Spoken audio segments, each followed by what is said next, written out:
Hello, everybody, and welcome back to Streamyard. Um, Unfortunately, I cannot put a chat overlay because I have to pay extra for that. So I'm actually good on about that. I don't have to deal with Ethan corn bombing my stream over that. I'm using Streamyard as just in case if Kokodo joins.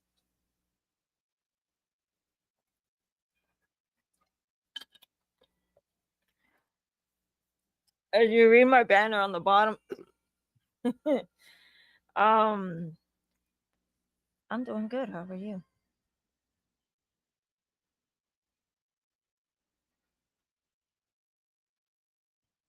Oh, wait.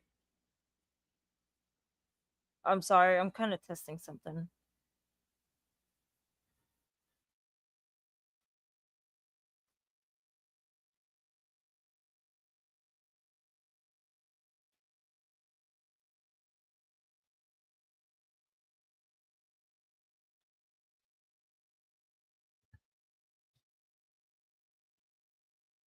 I'm just trying to use something. Hang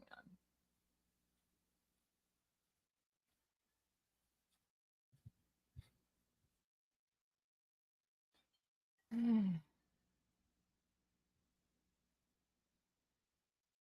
I think it's banners. I'm not sure.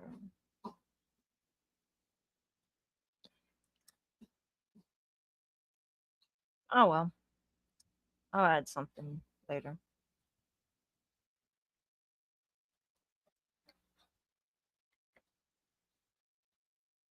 Yes, I do use StreamYard. Hopefully once I'm financially okay, I can buy the perks that they have. Hey Magnum.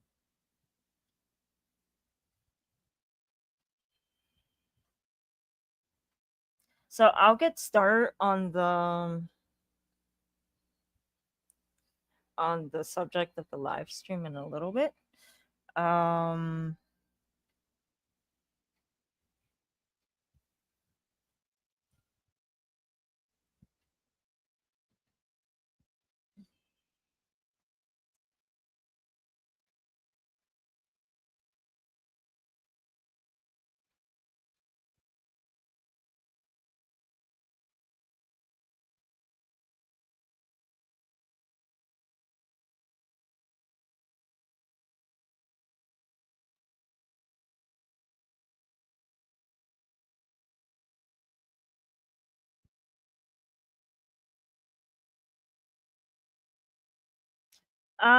did you know that Karma made a video about you, troll? Let me remove that. Karma made a video about you. Legit Karma thinks that they're exposing videos, but they're not even exposing videos. It's just showing our accounts, our faces and shit like that. Like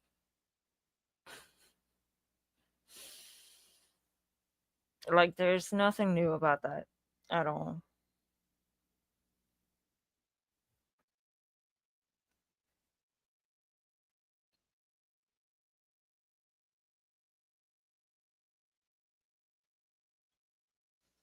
All right. So it's pathetic. That's pretty much all I can say. It's very, very pathetic. So, mm,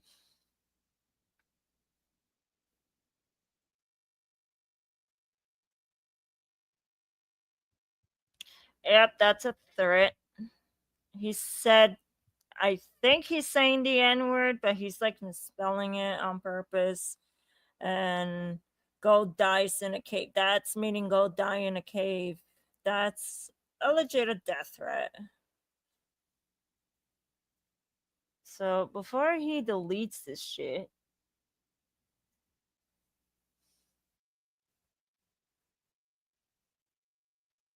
it's not funny when you send somebody a death threat, buddy. See?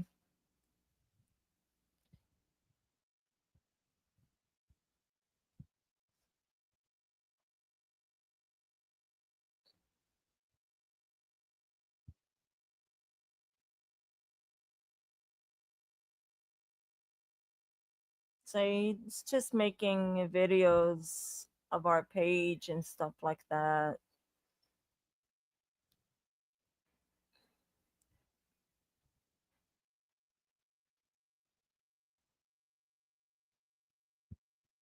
So this person's kind of like total idiot. They haven't even gotten to 50 subscribers yet.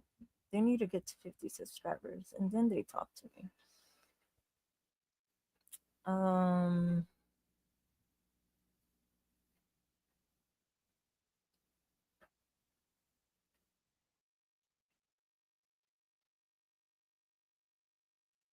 this isn't normal.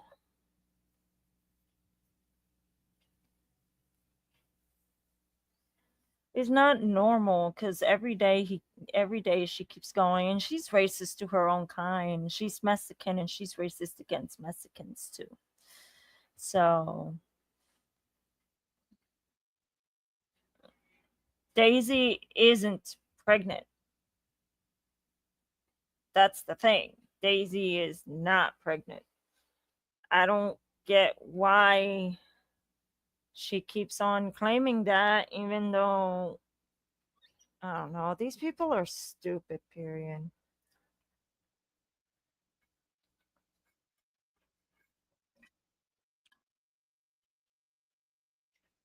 These people are dumber than a sack of potatoes.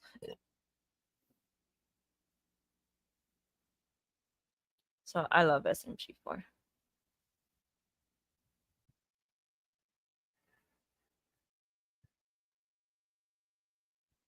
This is totally my response towards CD Live Studios. Cause give me a second. Give me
All right, I'm back. I am so sorry.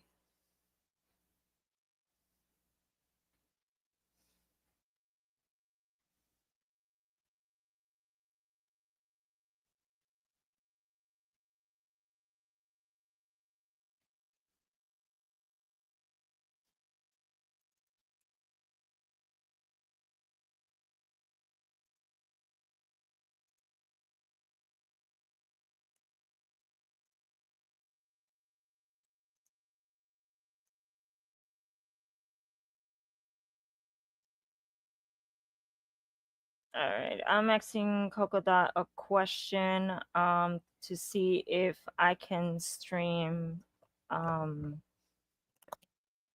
video on here. I always like to ask permission. So I just wanted to ask before I do anything. All right, I got the green light.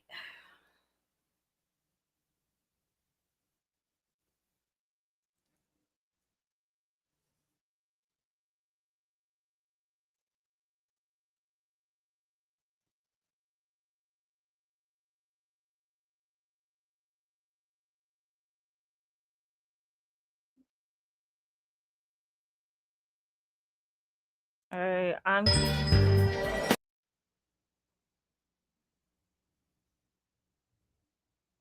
make sure that y'all can hear it.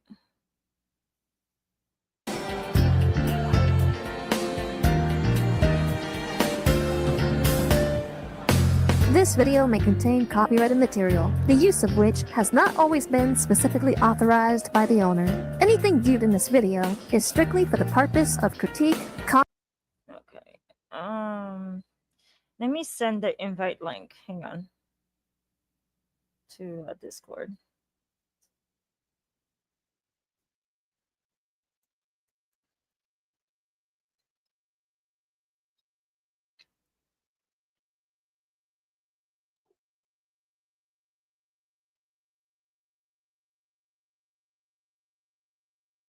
Alright, I got comment, news reporting, teaching, scholarship, or research, all of which is fair use under Section 107 of the U.S. Copyright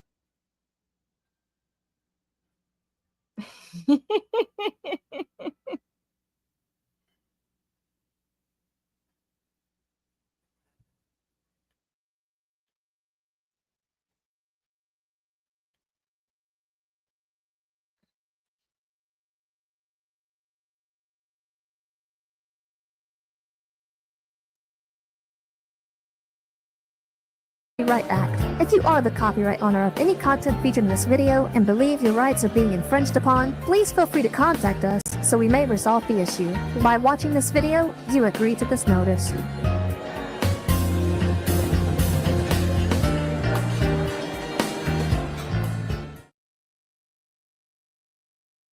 How's my profile right now? Like, right now. Oh my god. Alright, Skyfire, give me a soul layup. I'm gonna roast these stupid idiots anyways. Oh boy, my favorite seat. Uh-oh, excuse me, do you mind? 3, 2, 1. Alright, hello everybody. I am back on this platform. Okay. I'm just Because I am heard about these two idiots. Actually, yeah, these two idiots now. These two idiots named Rev and Nicocado.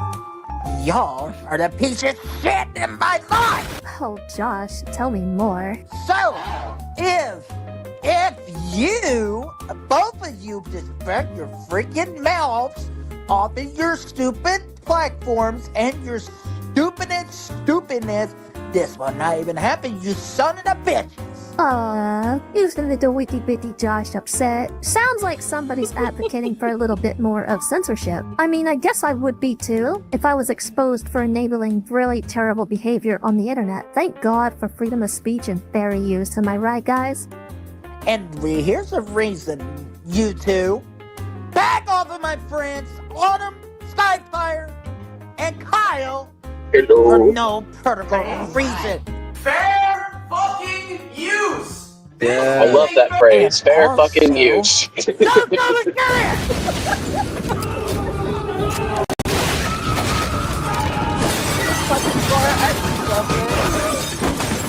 Oh wait, one real quick thing. You're gonna love this. Go ahead and pause it real quick.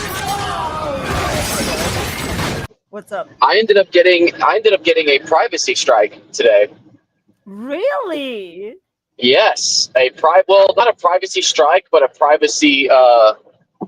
YouTube mailed me earlier, and they basically said that one of my videos has somewhat of a privacy issue, and if they find that there's an issue on it, they will take the video down. Do you want to know what issue that is? What? Well, it's the clip of where Autumn Parrish was recorded by Rev saying that Autumn Parrish was going to groom Rev, and they launched that as a privacy strike. That doesn't make sense. No, it doesn't, because here's the great thing about fair use. When you're caught doing something fucking retarded on the internet, guess what happens? You kind of forfeit your right to privacy. That's how that actually works, especially if you make it public. True. So, yeah, I thought I might let you know that. Absolute goofiness. But Yes, That's you a can go bit ahead. of a false report there. Well, that's what I'm saying. Like, I don't know how to respond to the privacy complaint. I just got it as soon as I was getting ready to go to work. But as soon as I get home, I'm gonna respond to it right away, and I'm just gonna tell them fair fucking use, section 107, get fucked. Damn. Have a good day, YouTube. But yeah, that's basically it. Mm. Oh, I see people here. I see. Oh, you're in your comment section to start with. Okay. Yeah. Well, hello, everybody. I hope you guys are doing well. Go ahead and continue. Let's do this.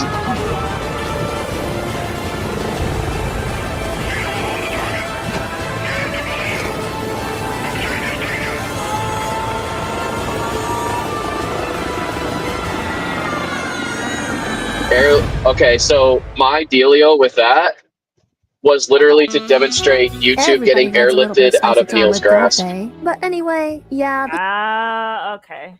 So, yeah, wait, I said that wrong. Actually, it was to demonstrate YouTube getting airlifted from us. Like, Neil and them believe that they're rescuing YouTube from us when that's what they want to happen, but it's not going to happen as long as there's fair use. So get. Well, yeah. This is kind of sad, isn't it? I mean, how many videos is this now? 1, 2, 3, maybe 4, maybe 5? There was the original Neil reaction video to the fake apology. Then there was the fake apology video that Josh Gifford did. Then the collab video I did with Mr. Rev. And finally, the reaction video to his grounded Go Animate videos. Hopefully, and I actually mean hopefully this time, this would be the last Neil Kumar blend that I do for a while. Mr. Rev is holding out for a Kumar superstar, but we'll see what happens. Anyways, welcome to the Godot Blend Cafe, and I am your host, Ninja Goodell. And today or tonight, wherever you are, I live to serve you a very hot piping mug of truth. And believe me, I don't want to serve this one again, at least from the Neil Kumar menu, because I have a much better product to serve you in mind. However, unfortunately, it's still in the making, but I can give you a nice little hint. Oh, Lucifer, the things you do to me. But unfortunately, that'll have to wait, because Mr. Neil Kumar has decided once again to open his mouth. Tonight's blend is called a Kumar Too Bothered, which is kind of an average blend that you would expect it to have. Typical half-bred Indian spices, with a little bit of an interesting twist. Just like Phony Billy, it starts out very promising, but the... So what I like when you guys do these videos is that you make these coffee type titles and you just explain like how it affects you or anything like that, or I don't recommend you to drink this or anything like that. I love that. The coffee blends was my idea. Some of the names, the coffee blends were my ideas. Some of the names Rev came up with, like my favorite one one of my favorites is that he came up with a Kumar 2 series, which basically you can do a Kumar Too Far, a Kumar Too Bothered, a Kumar Too Stupid. There's so many Kumar blends you can do, and I love them. Like that's one of my favorites. But the other thing I like about them is that the blends actually kind of describe right away what you're going to get yourself into once you look at the content. Right. It's worth one sip for the experience, and I wouldn't recommend drinking it any more than you have to. But nonetheless, we have quite a bit to talk about, so let's go ahead and get started, shall we? Grab any snacks that you need, as well as a drink. And trust me, if you don't want to drink this blend, I don't blame you. But we definitely need to talk about this, so in all seriousness, let's get started. So fucking loud, dude. I hate that part. Clip, and there's quite a bit to talk about here already. First of all, let's keep an open mind about something real quick, shall we? For a split second at the beginning, you can see his face. Then he switches to a video that has a live stream countdown. Think about what he had to go through in order to make this happen at the very beginning. He was literally timing the moment that he started his stream to sync up right when he started the video. That way he can give off the illusion that he's starting the stream right at the beginning. This would be fine and dandy at all, and I really really wouldn't make that much of a big deal about it, except there is one question that does come to mind. Why not just subscribe to Streamyard and make things easier for you so you can make your own intro video? I have to admit, since I bought a Streamyard subscription, things have been a lot easier when handling Midnight Mochas and Godot Blend. And if it wasn't for Rev and DNA, I wouldn't have any idea what I'm doing as far as setting up the Streamyard. But anyway, that's not the point. Keep what I said just now in mind. We'll definitely bring it up later when it's relevant again. And trust me, it will be. 5 minutes pass. So let's see what he has to say. How do you like my choice of music, by the way? What is good, everyone? Oh, It's love it. Skyfire here, and welcome back Oh, to you my like live it? stream on I like Streamlabs. I So, heard a how couple you guys Phoenix doing? Wright. Well, Neil, to be honest with you, Yeah, not Ace very Attorney good. music And I think always you know has good exactly music, why, dude. don't It you? really Because does. right now, you're about to open your mouth and say something really stupid. My But until fiancé then, plays I'm this just gonna game bide a my lot. time. Let's talk about what's on his Wait, screen pause it first again. before we Pause it, 'cause I continue. can't hear you. There's What not did you much say? here, but trust me, it's gonna be very So my fiance plays the Phoenix Wright games, and he plays them a lot. Oh, dude, they're so fucking addicting. Even if you beat them, like it sucks because after you beat them, you kind of lose your whole motive to replay them again. But if the cases are memorable to you enough to where you just have to witness it again, you can always pick it up and play it again. And that's what I loved about the series. It's so good. It's,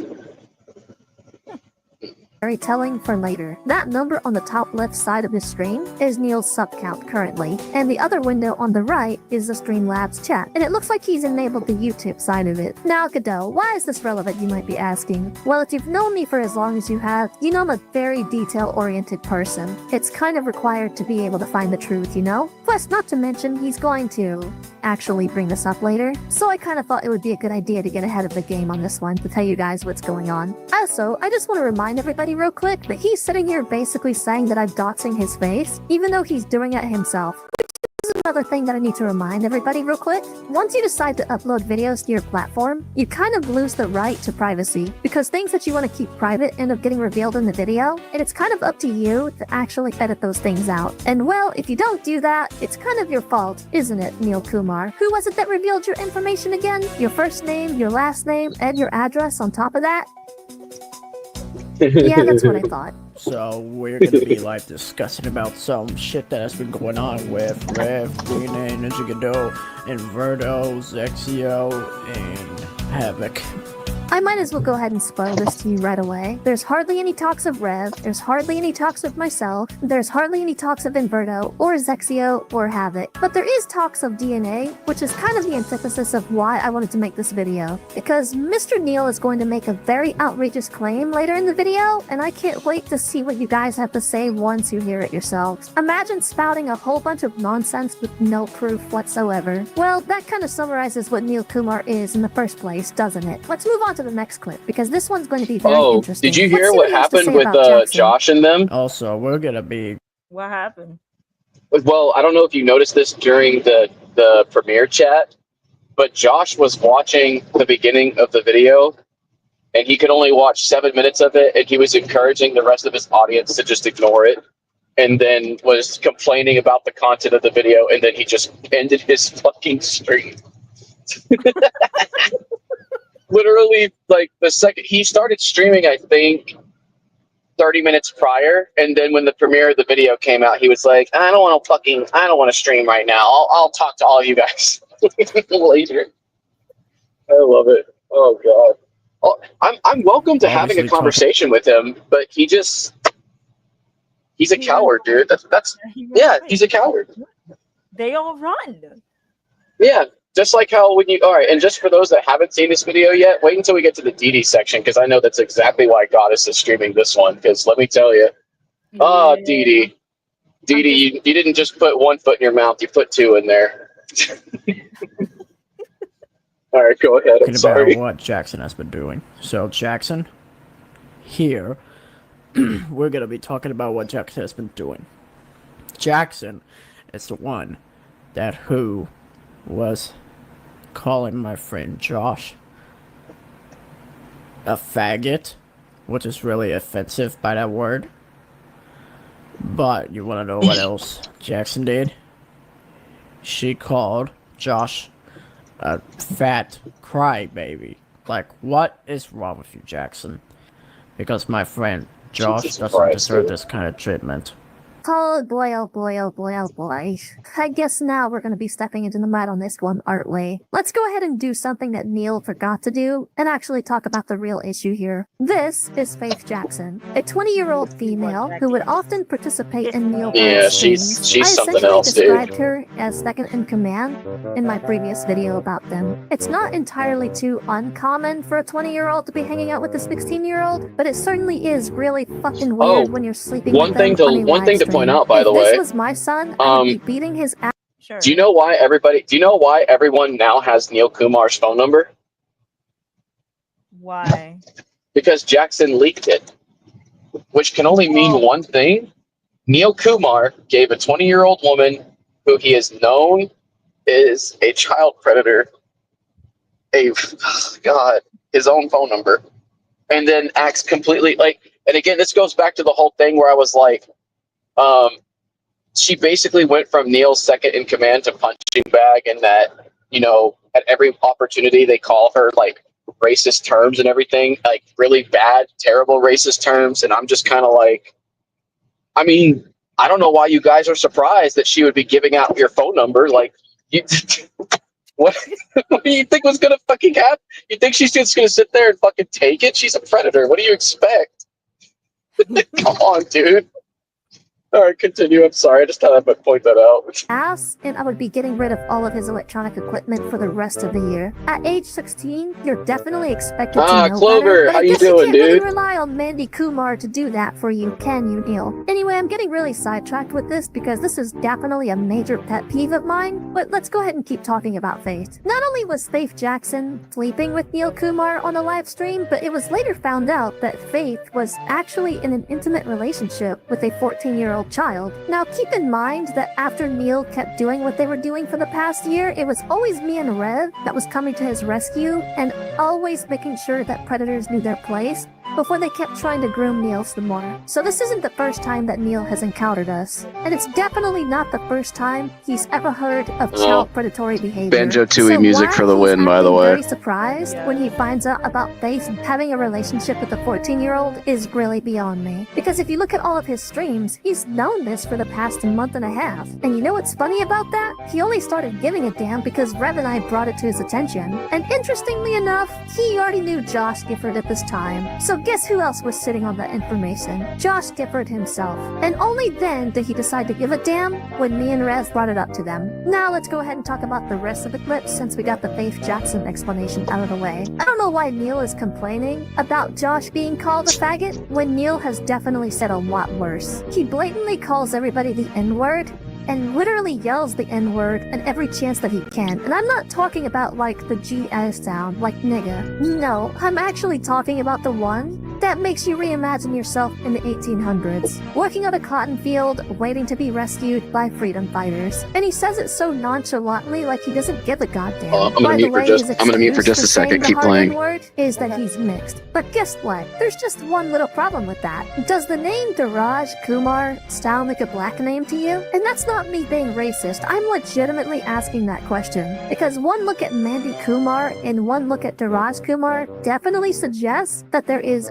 zero black in either of those people. Other than that, there's at least one thing that I will agree with Jackson on. Why are you so offended about him being called a crybaby? Josh Gifford acts like a crybaby all the time. Like, one thing I definitely remember for sure was when I was a kid, I cried a lot. And my sister made it known that I was a titty baby. I think that describes Josh Gifford to a T. Alright, I'm back.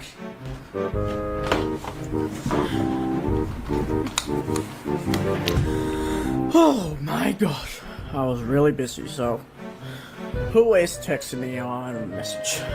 I'm going to turn down the volume at this. Okay, before we get to this part, I'm gonna say this by streamer wise. Now I've been streaming for at least three to 4 years now on Twitch. And one of my Twitch friends have said, if you are planning to be a streamer on YouTube, Twitch, Kick, or whatever platform, don't have your fucking phone out because that also makes you not interested in streaming, and it will actually make you lose viewership in an instant. So that's basically why I was pointing out this part of the video too, because like he was gone for literally, I timed it. He was gone for a fucking full 7 minutes and then comes back on his phone. And then the reason why I turned it down, it's like, oh, well, you could probably take Neil out of context. Well, I'm not, because guess what? If you go to the original video where I actually did time down the video, he is quiet for the next 2 fucking minutes on his phone doing nothing. Yeah, that's So- not streaming. No. And Didi gets off the camera for like 7 to almost an hour. Off Mhm. camera. So I'm How does he like, expect it? this pisses me off. It's like you're not being a content creator. You're just too worried about your phone. Yeah, it's annoying. And the other thing that really bothers me about that kind of deal is that like you're describing this very well to a T, and then the part that pisses me off even more is your description combined with the amount of subscribers that these people have, and you're gonna sit here and tell me that these are actual legitimate organic subscribers that'll sit and watch this dude. You know, it's tempting to buy It is very tempting to buy subscribers, but considering, but here's the thing that's funny about that. Considering that I have always been a proponent for finding the truth, it would be very hypocritical of me to do that and by like legitimately botting my. There's nothing like fake about that. I don't want to do anything like that. I want my shit to be organic as fucking possible. I don't like that would make everything look too bad. I don't get the point of, like, here's the thing about buying subscribers too, by the way. Did you know that there's a time limit for how long the subscribers actually remain? Because once you exceed that time limit, you lose those subscribers. Oh wow. So it's like throwing money into a pool to make yourself look good, only for the fucking like the fake gold to come out essentially. Like why are you doing this to yourself? Why are you fucking giving YouTube your money when YouTube doesn't give a shit about you fucking anyway? So,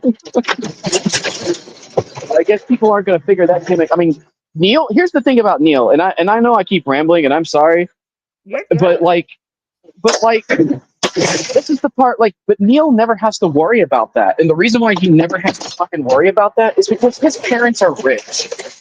So he's going to get a constant flow of money no matter what he does. So arguing that concept with him is not even going to fucking matter. Right. So it is what it is. Also, I'm at work at the same time. So, like, I'm just basically doing my own thing at the moment. But yeah, that's basically all I have to say, and to add to what you're saying, because it's so correct. Like, what are you doing? Yep. Here we go again. Point, because I want Go you to ahead. see this whole scene exactly all the way through and through. Keep in mind he's supposed to be talking about Rev, DNA, myself, Havoc, Inverto, and even Zexio, and yet he still doesn't do this. The stream itself is about 44 minutes and 20 seconds long, but at this point when he's looking at his phone, it's literally at the 12-minute and 54-second mark. He says one thing to his friend, and then he goes right back to his phone, and it's literally almost 2 minutes that pass before he says anything else. He's not even interested in talking about the subject at hand, which begs the question, why is a child getting themselves involved with child predatory behavior anyway? He didn't even have the brain cells to Bro point literally out has the major attention problem with span of an Jackson in the autistic first goldfish. place. He was more concerned about Jackson calling Josh a faggot. Like, really? This kind of goes back to what Rev and I said about getting children involved with child predator stuff. Children have no business getting involved with child predator stings, let alone having discussions about the intricacies of a buster busting a predator in the same setting, same room, etc., etc. And yes, I don't want to point this out, but I am talking about you as well, Inverto. Just like Neil, you are 17 years old, and believe me, the people that did what they did to you are definitely going to get what's coming to them. Trust me on that. But that still doesn't change the fact that you Hashtag shouldn't be justice as for deep Inverto into child 88, predator baby. busting as you are. And I'm not going to ignore the elephant in the room when it comes to this. Inverto's situation clearly shows that there are consequences to what happens to children when they get themselves involved with stuff like this. And don't get me wrong, I am not blaming Inverto for what happened to him, because there's no reason for any person to do what they did to him at all. But things like this can happen to children that get themselves involved in stuff like this on a daily basis. And I would be a hypocrite to ignore what's going on with Inverto if I'm just simply pointing out what Neil is doing. Consistency is the word of the day. In fact, it's the word of the day every day. And there's a reason why Rev and I say this all the time. But anyways, let's continue this and see what happens next. Imagine if DNA would be like Nicocado Avocado eating all these chips like this. Now, I don't understand why he did this. Like, what the fuck? I'll never understand why he fucking did that, dude. Like, if Nicocado, like, do you understand what I'm saying when he's fucking like, imagine if DNA did what Nicocado Avocado did, like this, and then he just demonstrates literally the irony of what Nicocado Avocado would do, proving himself to be Nicocado. What a fucking idiot, dude. Oh my god.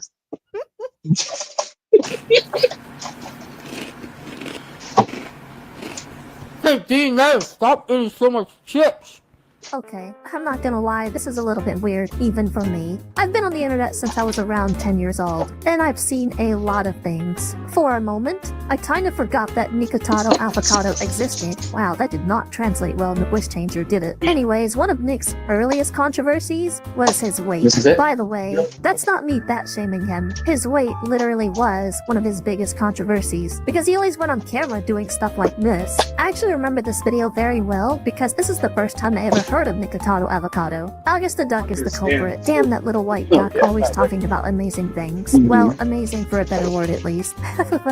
Not exactly the point. Neil, why would you make fun of August the Duck is one of the best content creators I have ever seen on YouTube. His commentary Yes. is funny. Yes, it is.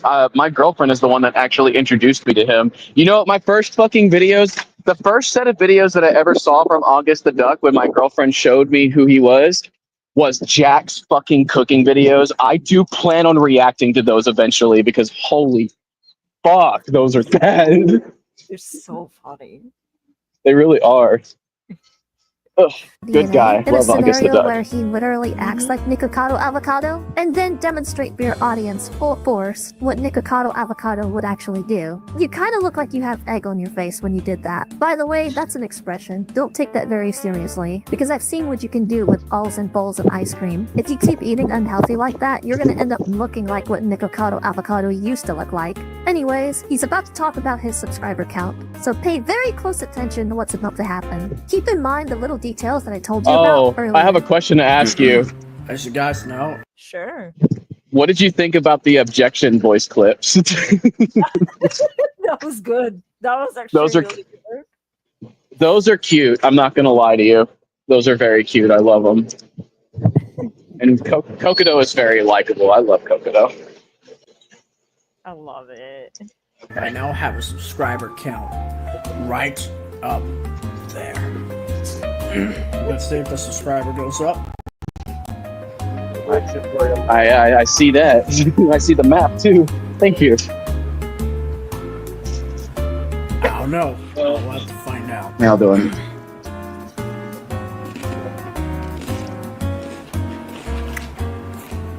We got a subscriber. Objection!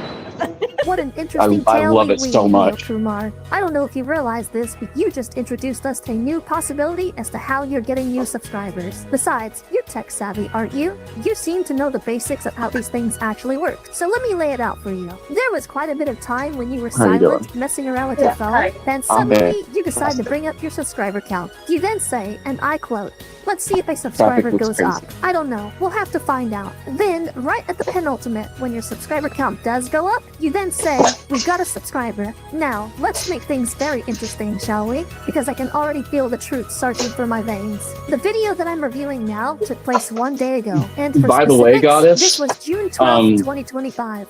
When I saw that clip, when I saw that realization, I'm not even kidding you, the feeling of the truth really did surge. It was such a good feeling to see that, because it was like I've been producing evidence this entire time. Like not exactly theories, but I've been producing evidence this entire time that he has been botting his subscribers. but I needed something from his end to prove it. And that little clip, that one little clip of him saying that stupid shit sealed his fucking fate.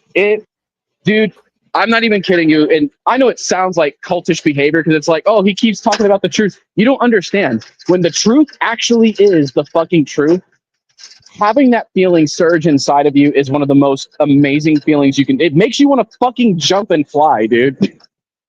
So this was a very cathartic moment for me. Continue. I'm sorry. You're good. Now, I'm going to take your attention to Skyfire's social blade, and look at the dates. As you can see, he gained a bunch of subscribers with rounded numbers, and this wouldn't be such a big deal except for one problem. He's Yeah, when the premiere finished, I went back to this part, and I'm like, these numbers just don't look normal. They don't. And the one thing that makes them all normal, as Kokado points out, is all of those numbers are rounded. Every single one of them. And the thing is, that wouldn't be so much of a big deal, except the problem is those rounded numbers are consistent every single fucking day. It makes no sense unless you're buying subscribers. getting a certain amount of rounded numbers every single day. There is no way in hell you can tell me that these numbers are organic, because they are not. This actually further proves the community post that I made on him days ago, where I irrefutably pointed out that his subscribers were not only botted, but he was buying them with his mommy and daddy's credit card. So tell me, Neil Kumar, how did you know that you were going to gain a subscriber unless you bought them? This is the reason why reaction videos to you are so important. I really need, this is what I need. If there is an artist out there that is listening, I need fan art of Kokado dramatically pointing her finger towards the camera. Please give me this. I fucking need this so fucking badly. All right, I'm sorry. Continue. No, you're good. Oh my god. Another thing to point out as well, remember how I told you to pay attention to the chat? We are at least about 20 minutes in, and the chat hasn't moved at freaking all. If your subscriber count was real, Neil, then why are you only generating about 1 to 2 views a day? I'll acknowledge that you channel at least about 100 to 200 views every now and then, but these people aren't your fans. Most of them come from child committers that myself, Rev, and Zexio have busted from a time. You also have your detractors who hate what... So, him having so-called 6K subscribers, right? You should have, your viewers should be surrounded by 30 to 40 viewers at a median, Yes, and he doesn't, and that number has to be consistent, by the way, but that number is never consistent because it's never there. So it's like, if you're at that point, you should be getting traction, but at the same time, you're not getting traction. So yep, it's fake subscribers. Because no, exactly. I'm right here with 130 something subscribers, and I get views up to 8, and a few people commenting, excluding Stanley Bell and the other cultists out there. So well, it's like, eh? It makes it. Here's the thing, and to add to that, your math actually makes sense because, again, if you look at my channel, 183 subscribers, I only have 183 subscribers. My average should be it should be significantly lower than that in terms of viewership. But because I operate on finding the truth, my viewership actually goes up between 20 to 30 every time I post something. Usually when Rev is there, because everybody loves Rev, or usually when I post a video that's a premiere. So, and here's the interesting thing about that. Now that you're pointing that out, that actually kind of reveals how many subscribers Neil actually has. Mm-hmm. Now that you're pointing that out. And I can tell you, it's definitely not reaching 100. It's not even, his subscriber count is definitely not 100. There's no way it is. If he did that on Twitch, he would have been banned on the first day. Oh, absolutely.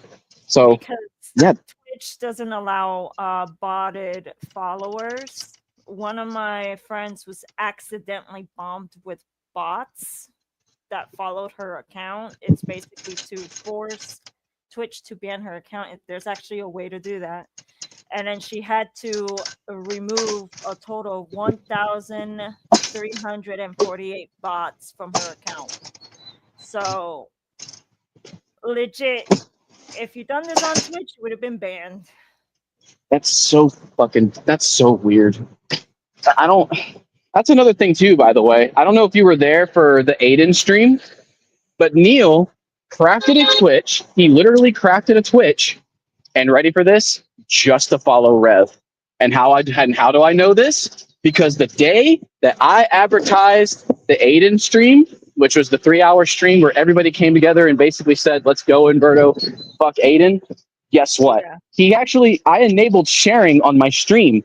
So there was only one person on his Twitch channel watching him, and the name that gave it away, Skyfire. Wow. Mm-hmm. Thanks for the water, by the way. I'll put the dry in and I'll be ready. But yep, no, that's he doesn't think that I'm gonna like. That's the thing that made Rev laugh. Was Rev was like, "Dude, you got to be fucking kidding me." I'm like, "What is it?" He goes, "Fucking Skyfire is fucking watching the stream." And I said, "Are you fucking kidding me?" And it's like, dude, why not just be real to like? Way to identify that you watch our content, and he watched our content the entire day, Goddess. He watched everything. So so the whole statement that I make later in this video, where Neil studies us closely, starting to look more realistic now, isn't it? Pretty much. So But what do I know? So I have 131 subscribers, and the views that I get on my live stream is 198 to 200 views, depending on how many hours I stream. So clearly that's basically a normal flow. But what he's doing, which I forgot his user.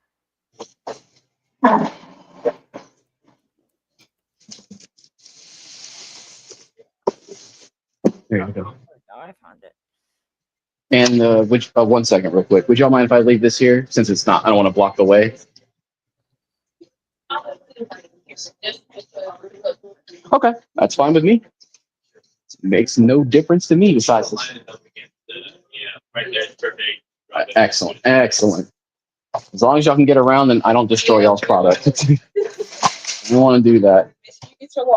Absolutely. He brought it out to me, actually. So I appreciate y'all. If I have y'all tomorrow, then I'll see y'all tomorrow. Love the hair, by the way. It looks amazing. Absolutely. Must have taken a lot of time. It must have taken a lot of time to get that style. Oh, really? Nice work. That's right. Your lovely Mr. Godot does have a bit of a silver tongue when it comes to customers. You're good. So His stream views, depending of 3 hours, he gets to 285, but sometimes it drops and it goes back down and goes up and down. So I can't really give you like an estimate of how many subscribers he has. He could have at least 100 or 200 real subscribers somewhere there. That's about what I'm saying too, which, you know what? That would be great. Like, here's the thing. Aside from the fact that he's a piece of shit, that would be fantastic on his own. Why does he need to spend, you know what? I guarantee, all right, I might have a little bit of tea for you, but his parents have been fighting nonstop. Now, I don't know what they're fighting about, but wouldn't it be interesting, Goddess? Ready for this? Wouldn't it be interesting if they were arguing about money and they had no idea where their money's actually going? Imagine Neil being the cause of that. Spending his fucking parents' money on subscriber count. That doesn't even matter in the grand scheme of things because he is eventually going to lose those subscribers. So he was at 6,390. And before it was 6,340. Clover pointed out that he said the other day. He said he swears to God. He was seeing Skyfire's sub count like a lot significantly lower than that, and then within a week, his subscriber count went up. Yeah, that's spotting. That's spotting. 'Cause that's not normal. No, it's not. Unless you're spending money on buying subscriptions. That's the only way that makes sense. True. And then again, think Going on about this plan. theory. This Yeah. one quick theory, and then I'm done. So the whole deal about me telling you that he eventually loses his subscriber count. If you look back at his social blade, you can see that the numbers vary differently. So that way he can solidify those subscribers. Does that make sense? Yeah, that's making more sense. Yes. All right, let's continue. Platform. So again, Neil, tell me how it feels to have a channel that's literally built up on artificialness instead of actually reality.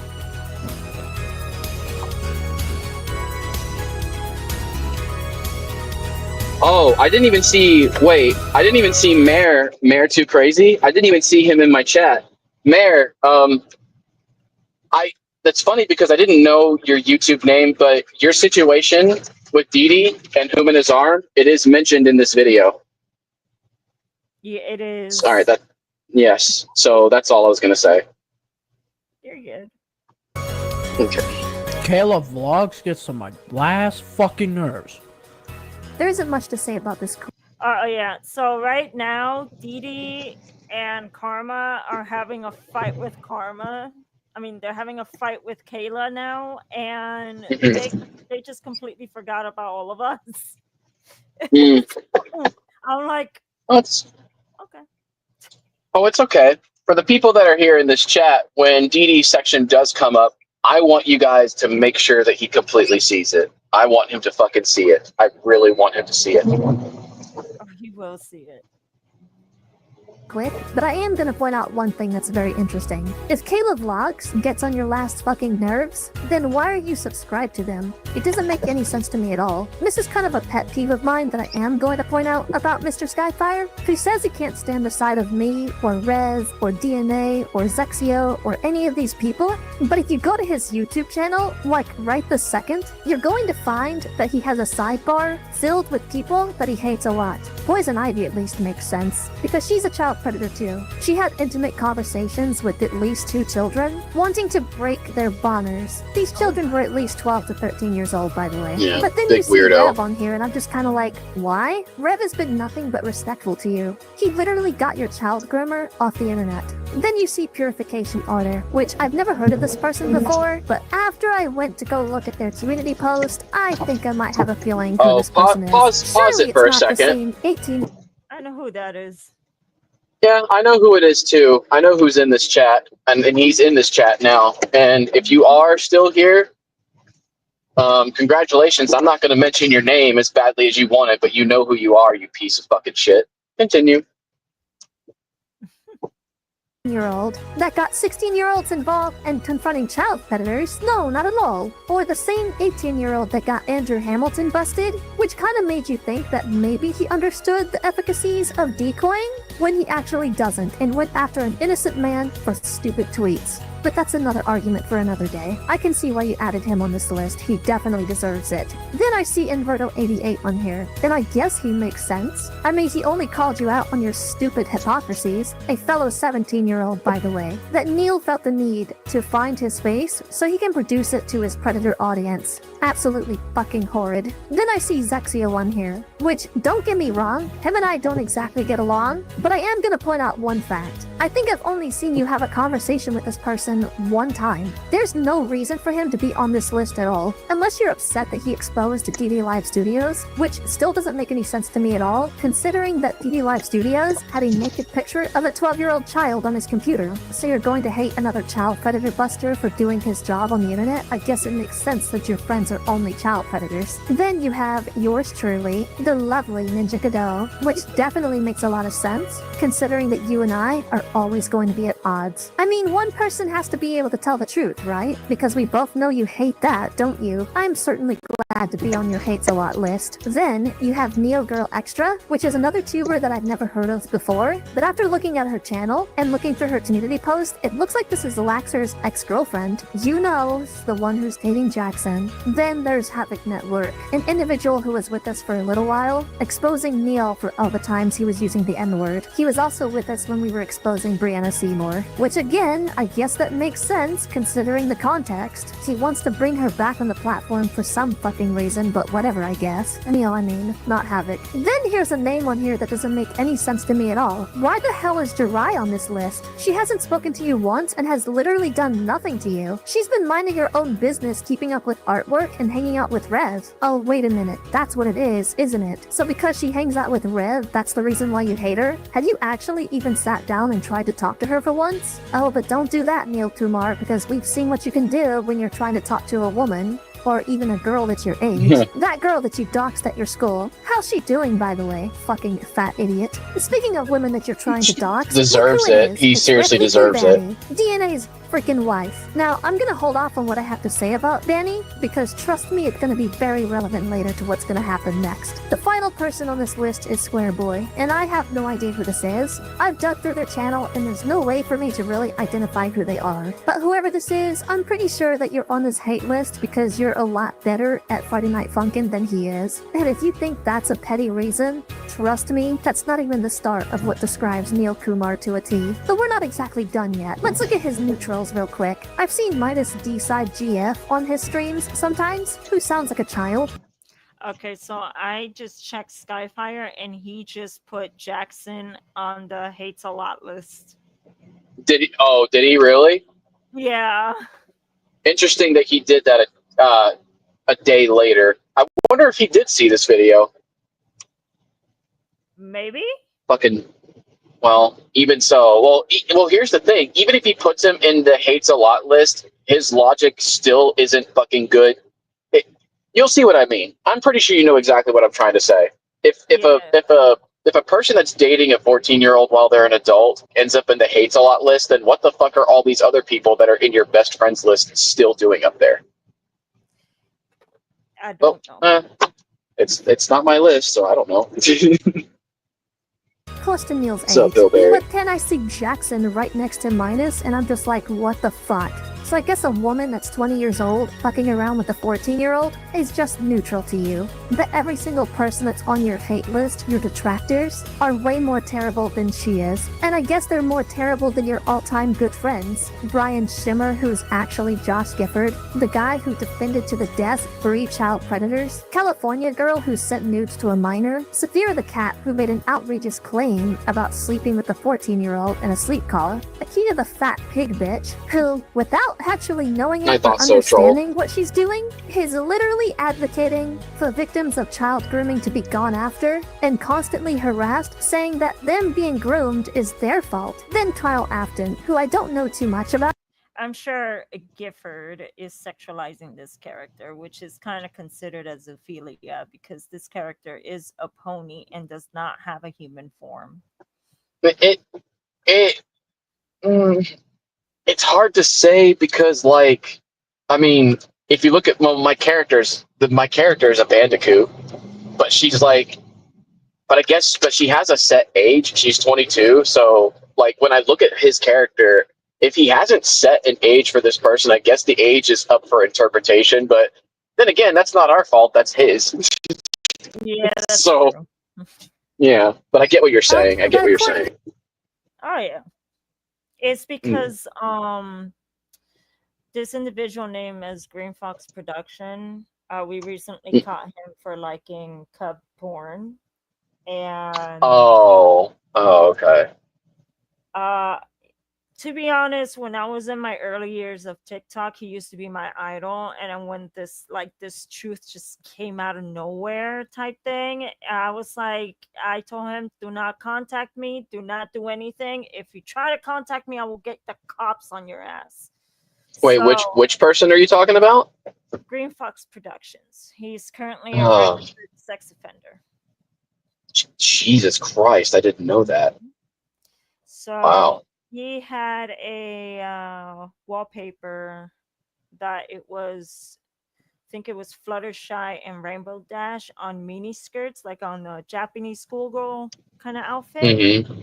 and they were like bent over. So I don't That know if you see, can still see that on his old TikTok, but no. yeah, But see it's here's a little bit of law on that though. The thing is, those particular characters, if the artist, it's like I've argued this until I'm blue in the face, which I know Soviet is there. I know you're fucking listening. Yeah. Oh, did I say that out loud? Oh, I'm sorry. I don't fucking care. If the artist has said that these characters are depicted to be 18 and above, obviously it's like, well, you can feel whatever you want about it, but the law will protect that. It doesn't matter. But the real issue of CSAM that everybody doesn't like understand or interpret is, yeah. let me give you a real example of this. Um, the law is not going to give a fuck about cartoon characters.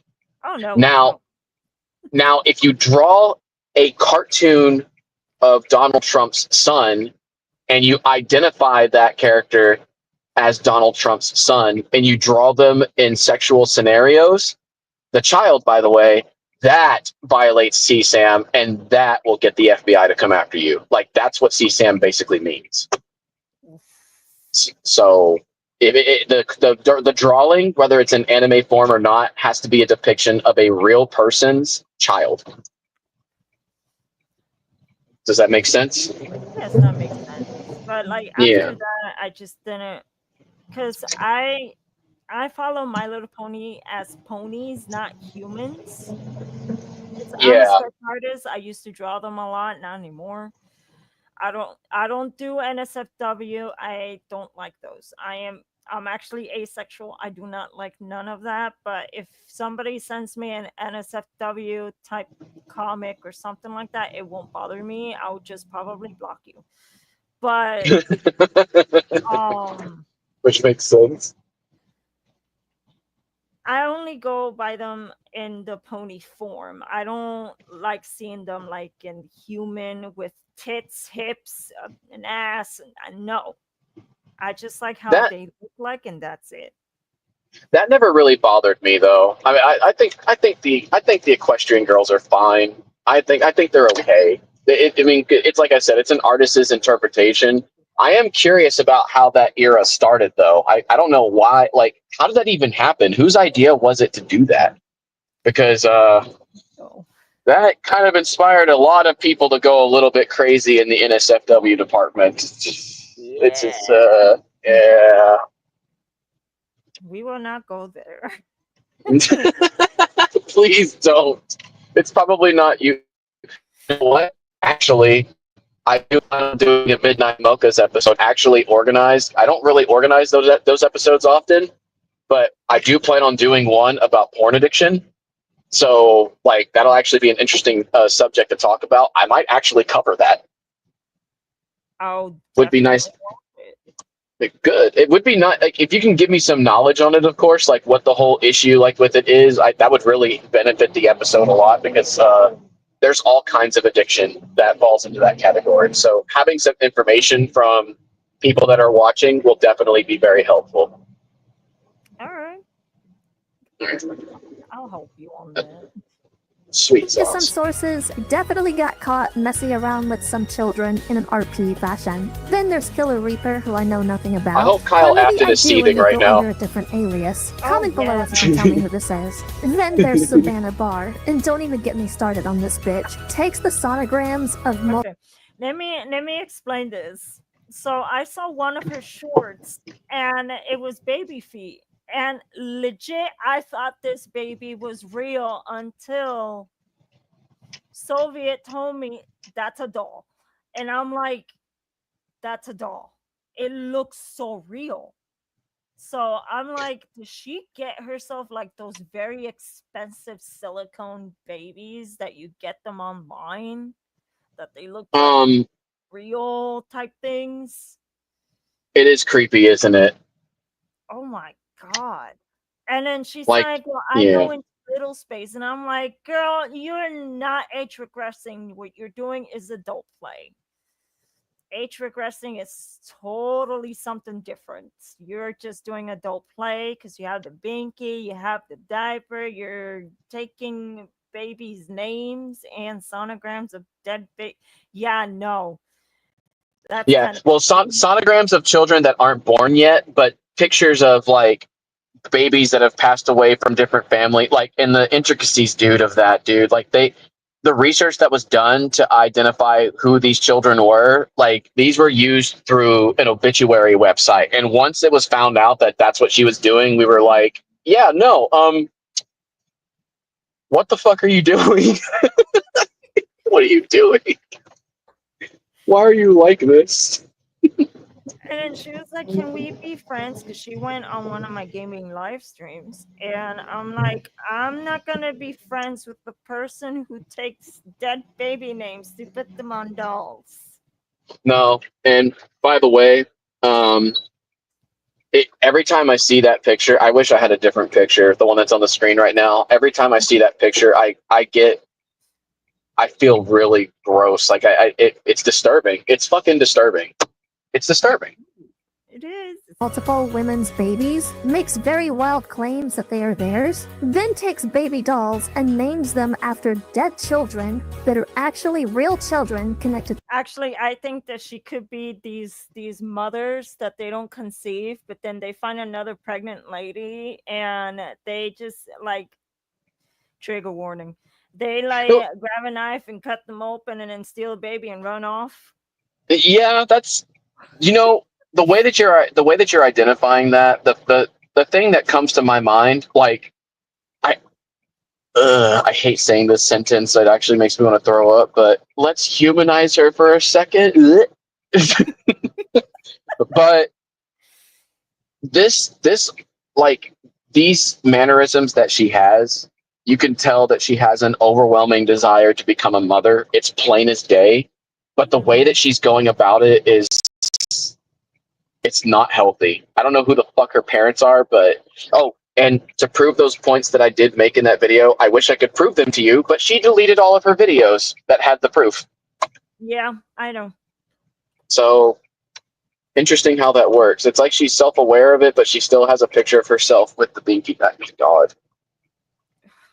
To real families. Betch is an absolute psycho. Then there's famous cult leader DD Live Studios, Hey, there who, he as I is. mentioned earlier, has nudes of a dead child. As for human The Five Nights Blaze, at I don't know Freddy's jump much scare. about her, but she did leave a little death threat on my community post. That's kind of nice, I guess. Then there's Maria Robotnik, who I definitely highly suspect is Brady, the same lady. Oh, that by was the way, dating Fanny William did confirm Kelso that that's Brady. when she It was is Brady.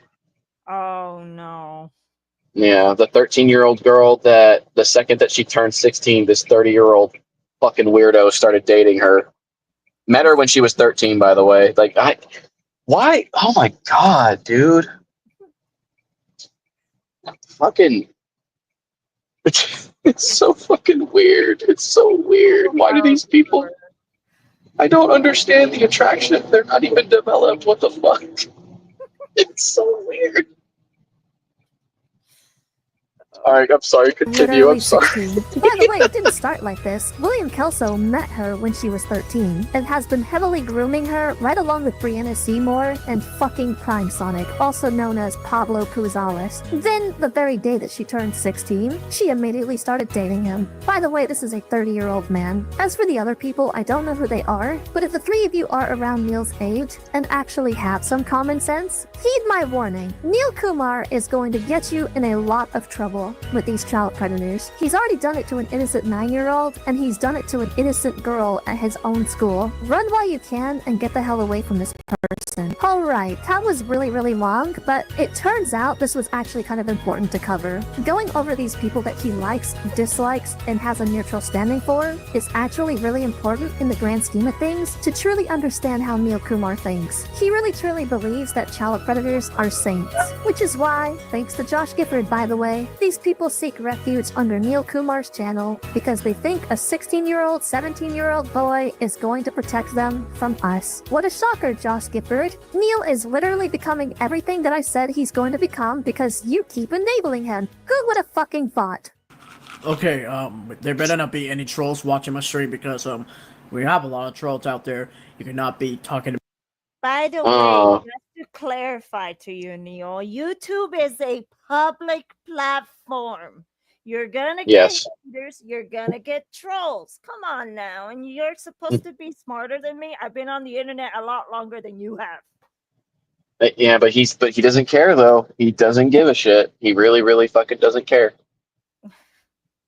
Like about any type of people. We do not talk about people who are troublemakers. But I mostly talk about DNA, so does most of my friends. Because DNA, you want to know about DNA? He is an idiot and a troublemaker that likes to talk about people behind our backs.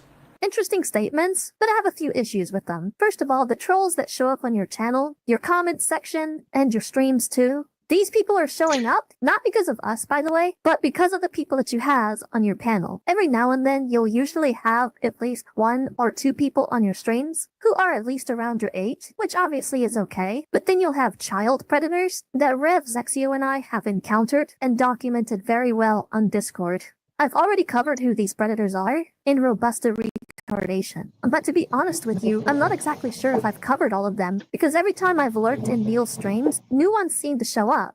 I kid you not for those who are watching this, but as of the 16th of June, which is when I'm recording this part of the segment, I've counted at least 4 of them already, and last week he literally hosted a wedding between Movie Shadow and Autumn Parish, and I kid you not, there was at least 5 child predators or child predator enablers on his panel alone, but his actual sidebar chat was packed to the brim with child predators. I am a 33-year-old adult, and even this freaks me out a bit. I mean, Josh Gifford is a year older than me. How in the holy living mother of hell does Josh Gifford believe he's doing nothing wrong? How can he possibly look in my face and say that he's not doing any enabling at all? Let me play this clip for you real quick, so that way you can understand exactly what I'm talking about. Courtesy of the lovely Vanny. Thank you very much.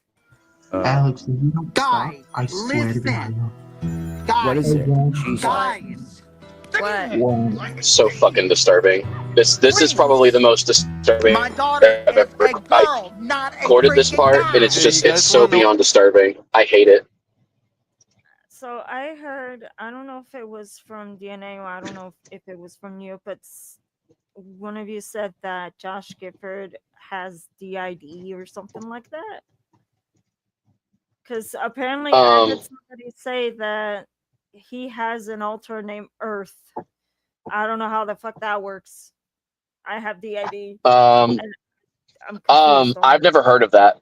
The only thing that I know, like, no, I have not. If he does have an alternate name of Earth, that's interesting to me because the only thing I know, like, what does it say on his deal? It says Josh Gifford, but he calls himself Brian Shimmer. Am I right? I think that's the one it is. Brian Shimmer. And then right there, he calls himself a storm chaser. He's not a storm chaser. You need a license for that. I'm sorry, I'm fucking reading like Clover Roads. What the fuck is this? I mean, he ain't fucking wrong, but at least Lester is likable. This guy is something else, man.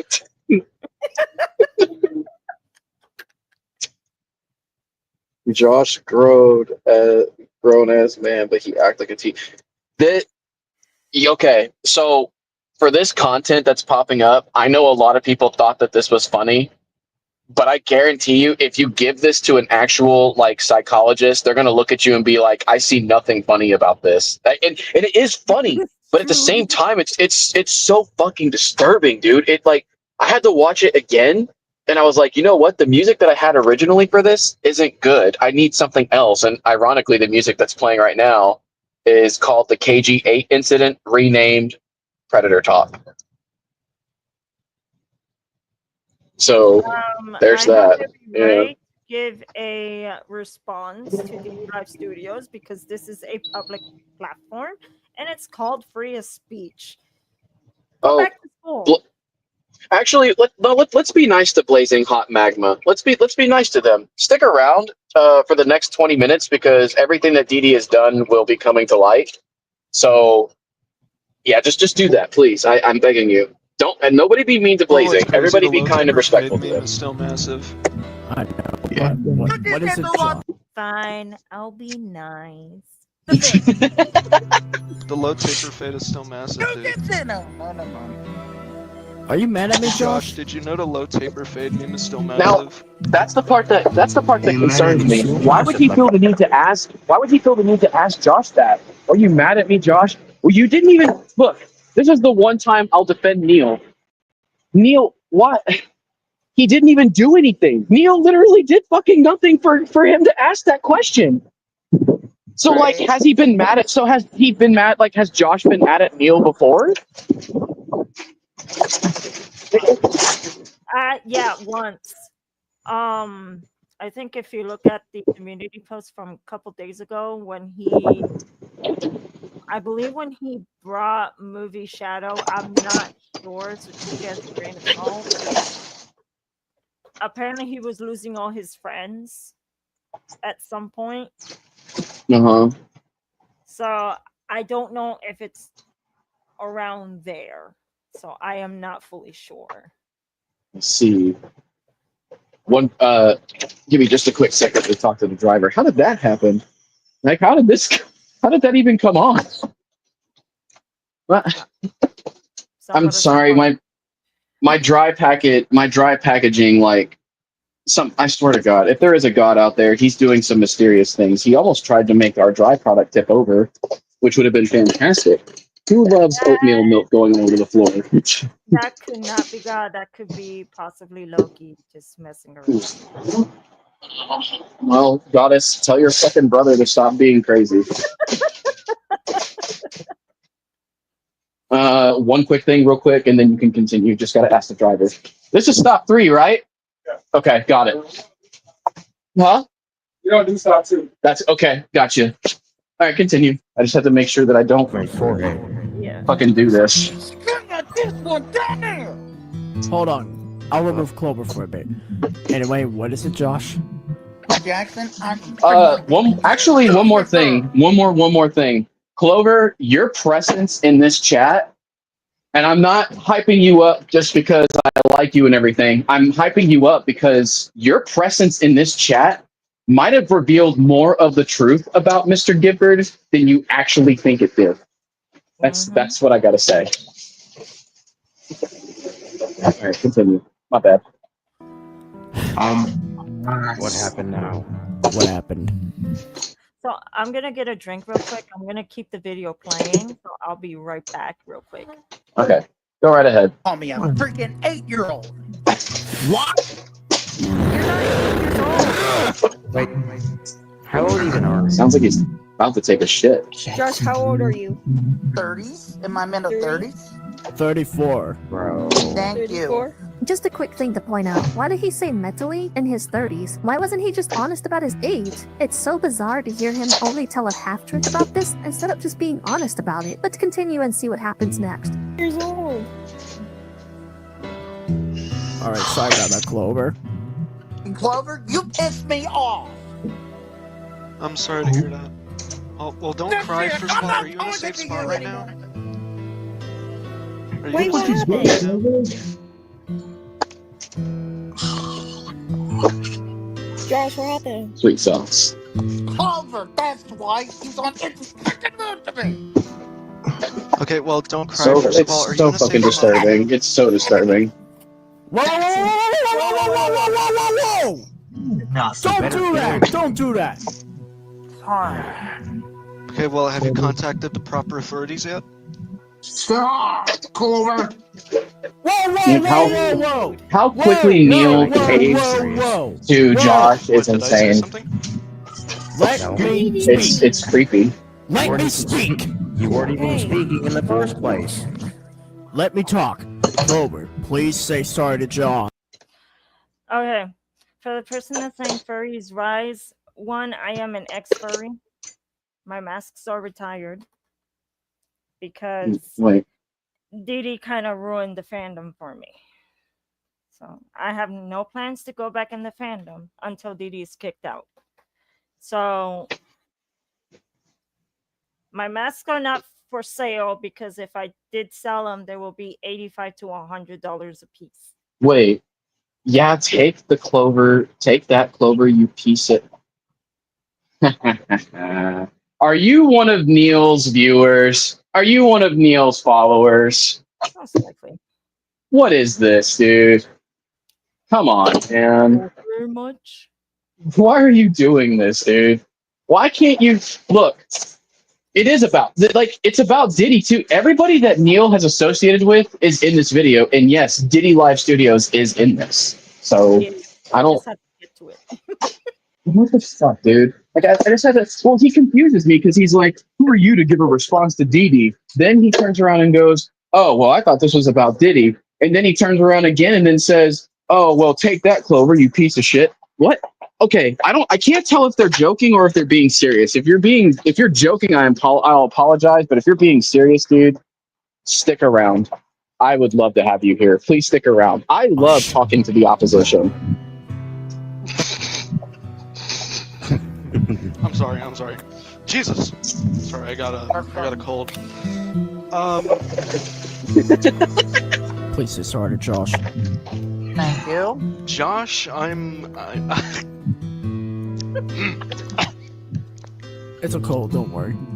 sorry, I got the, yeah. I'm sorry for making you feel a certain way.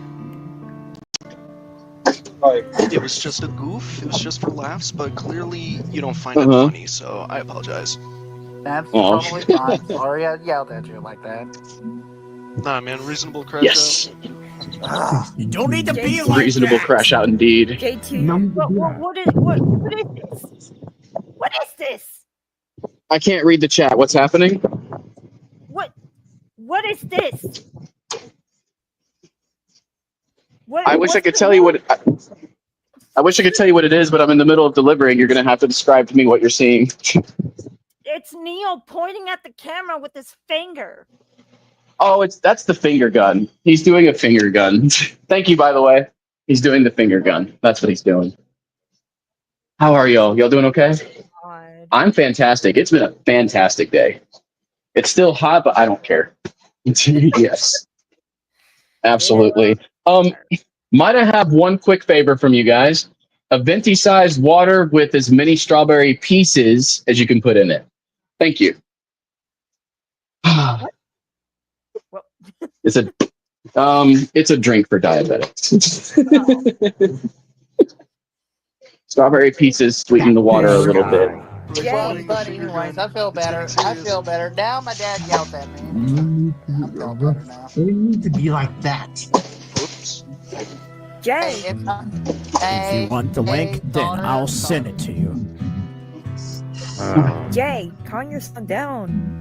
Calm your tits. Try to look at me in the face and tell me this is not enabling. Josh decides to crash out on this Clover guy for absolutely no reason. Then when his crashing fiasco is done, he does this sort of act that puts Neil in a very difficult position, essentially forcing the child to enable his terrible behavior towards Clover himself. This behavior itself then forces Neil to make Clover apologize to Josh for no fucking reason whatsoever, therefore justifying all of Josh's actions that he just ravaged Clover with. He even did the same thing to Jackson earlier in this video, which, don't get me wrong, I'm not defending Jackson, but notice Josh came in immediately complaining about Jackson, which forced Neil to react very violently with his voice. Josh has been around Neil for quite some time, 2 months to be precise, maybe a little longer than that, and he already has Neil's mannerisms memorized down to a T. It almost feels like I'm watching some sick, twisted manipulation scene happen before my eyes. It's already confirmed that Josh has Neil's actual phone number and his Facebook, so Josh can contact Neil at any waking moment at any time that he wants to. And after what I just saw here, these past few moments with Clover and what's been going on with Josh's anger, you can't possibly tell me that there's no grooming going on in this moment. Grooming doesn't have to necessarily be sexual, by the way. Make no mistake, Josh Gifford is molding Neil Kumar to be exactly who he wants him to be. This, unfortunately, is what Brianna did before she... I can't even finish that sentence. Yeah, this is getting way too dark for me. I kinda had a part planned for when he said DNA is a troublemaker, but to be honest with you, after talking about this part, it's kind of irrelevant right now. It literally means nothing in the grand scheme of things. At least in this moment. Let's just talk about the next clip and try to get through this. DNA, Nicocado, Rev, they always work together. What they like to do is try to take people down. YouTube is for entertainment, not drama. I don't know. You're talented. You're talented, Liz. What niggas are talking about, but YouTube is for You're a fat bitch. Shut up. entertainment. Yeah. I'm Talented talented at stirring up controversy. Yep. This It's the not, irony, it's dude. not even considered drama anymore. It's a situation. Well, there are several crimes taking place right here. That when like that's one of the monikers I kind of forgot after a little while. But the truth is, when people call it drama, like it's this isn't drama, dude. Like there's actual grooming happening right before our very eyes, and nobody wants to fucking call it out for what it is. It's a fucking crime. It's literally a fucking crime. It's not drama. Drama is not a crime. To call it drama is to kill the significance of the seriousness of what's happening, and I'm not okay with that. I'm not okay with that. Oh boy. But I get what you mean, though. No, I just don't like the way they treat this shit. Brianna being on your platform, and us coming to your rescue to get her off of you, which unfortunately our efforts were in vain. Which, I'm gonna be very careful on how I word this. What Brianna did to you, you didn't deserve it. You unfortunately are raised by people that don't give a shit about you. And that was made clear to me when I tried to contact your mom. Just like every parent that's been contacted, their excuse was that we were bullying you for having autism, which is super far from the case. We didn't care that you had autism, we cared that you had a child predator on your platform. A child predator that for some sick, twisted reason that you want to come back. And while it sounds like I'm victim blaming, that's far from the case, simply because of what you said at the very beginning. Allow me to replay it for you. DNA, Nicocado, Rev, they always work together. What they like to do is try to take people down. This clip alone proves that you've been studying us for quite some time now. Rev's WordPress has always been accessible to the public. Every child predator that he and I have documented together is found in this very WordPress that he keeps together online. A WordPress that I know Josh Gifford checks out every single time. And I know this because Caitlin's entry is in here. He was very close friends with Caitlin, even if she did cause a lot of problems for him and Michael Greenway. So of course it would make sense that you would bring up Caitlin's video on your very own platform, which kind of further indicates one thing. I really love, I'm sorry, I fucking love my music choice. I fucking absolutely love my music choice. I love it. It's very good. I think it describes a very foreboding situation happening before our very eyes. It's perfect. For a very long time. And whether he believes he's intentionally doing it or not, it's actually happening before his very eyes. I need you to understand one thing before it's too late, Neil. You are somebody for Josh to use. That is it. Nothing more, nothing less. All it takes is your parents to find your phone and look through who you've been talking to. I seriously don't think your father is going to be okay with you having conversations with a strange 34-year-old man on the internet. A 16, 17-year-old boy, nonetheless. As for the rest of your clip, this is why I'm gonna call you a hypocrite. Again, you've studied Rev and I very closely for a very long time, to the point that you did something really stupid that you knew was gonna get our attention. You hoisted a 9-year-old child on your own platform for Brianna Seymour to have all to herself. And Miss Cocoa Butter, who was 15 years old, who I was decoying by the way, called you out on doing that to a 9-year-old innocent child. That's right, confession time. Your Rev showed up on your platform. So the Cocoa Butter account, like, it's so obvious who's gonna be on the account. Oh, wait 1 quick second. So he's got it already? All right. Thank you. I'll see you tomorrow, maybe? Okay, what were you saying? Oh, it's so obvious who's running it? It's so obvious of who is using that account. It has Coco on the profile picture. Well, here's the funny thing. The Cocado picture that you're seeing right now was actually not adopted until after Cocado was, or after Miss Cocoa Butter was revealed to the public. Okay. But she does have four legitimate videos, 3 of which are on Prime Sonic. And keep in mind, I had to kind of keep up the act that she is as real as possible. But that doesn't change the fact that what that content shows on her channel, that doesn't change the fact that it's real. It's definitely real. All of it happened. Cody the Dark Hog, by the way, which was Miss Cocoa Butter's child groomer. To give you a little backstory on him, if you ever look at that video,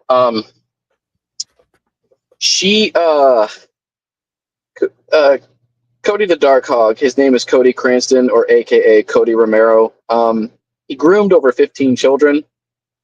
Miss Cocoa Butter was the 16th child, and that was his final child. A few weeks ago, he passed away. He's dead.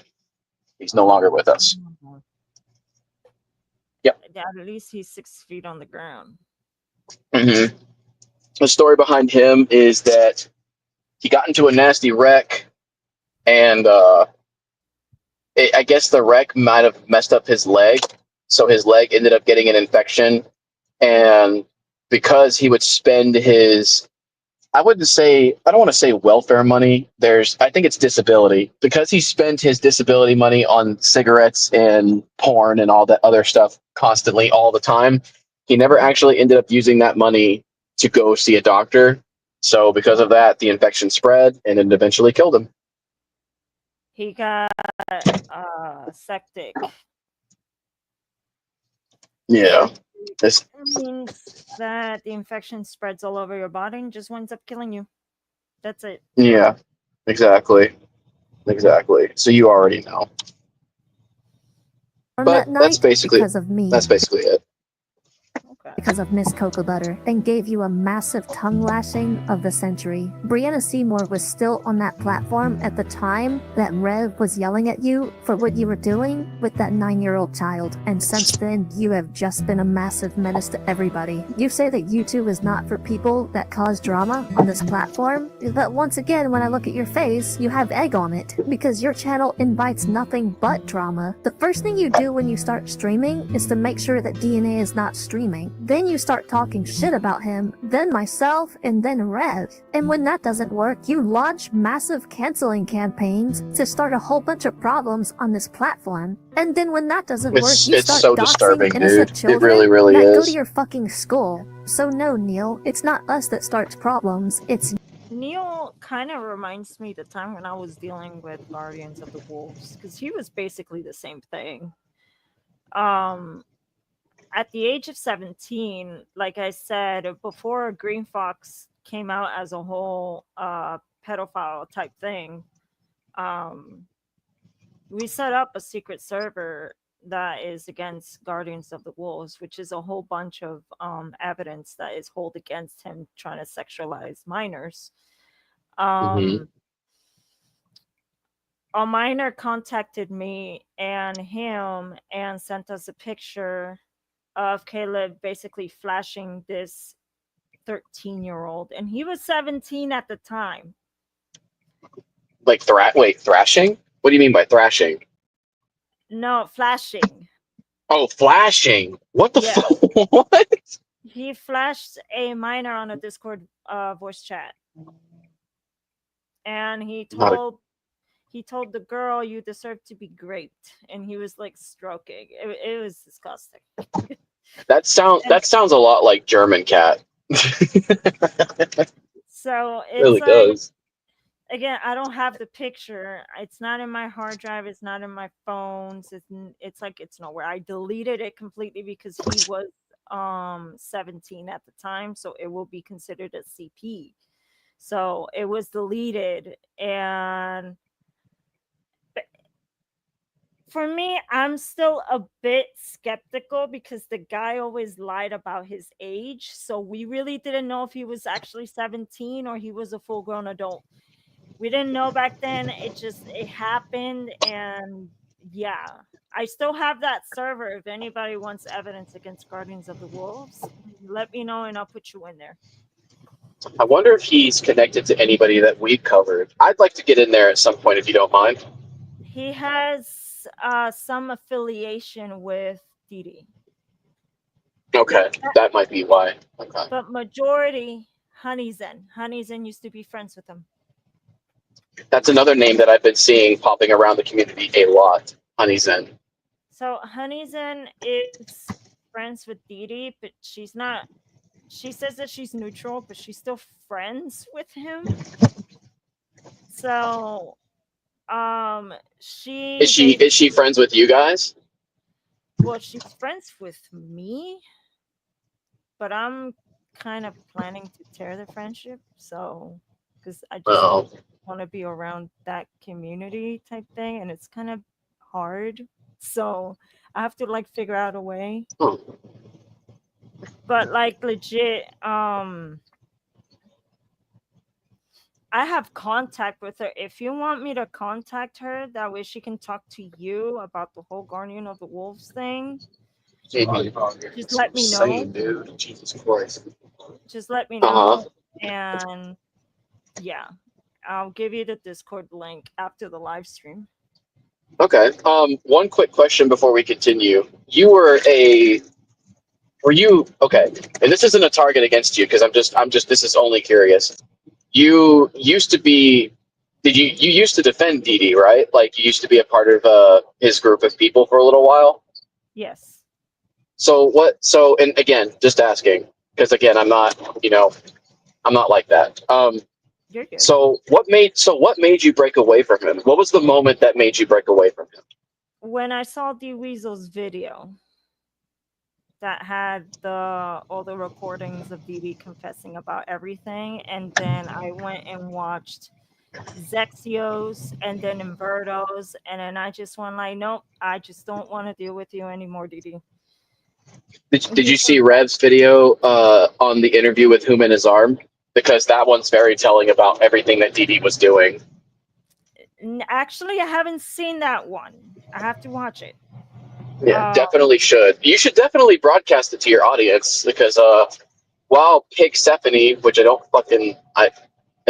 like Pigsephone or Dakota or Prism. I don't like her at all. But I'm not going to shit on her work. She was with us for a time, and she did manage to get us that interview with Human, and that was huge. That was amazingly huge. So I'm very grateful that she did that. Okay. Then followed suit after that. Zexio ended up getting an interview with Human, and then Human has disappeared ever since then. We haven't seen him since that time that he outed Dee Dee for everything that he did. So very crazy shit. I don't know, treat it as a grain of salt. I don't know if Dee Dee still has communication with him because he tends to do this a lot. So I don't know. Just treat it as so why does he lie about that though? Like you said, like, and not to cut you off, but earlier you said, like, and it's in relation to what you're saying. You said that you saw recordings of his confessions. Why is he now denying it now? Like, I don't know, because he doesn't want his internet face to be destroyed. That's why.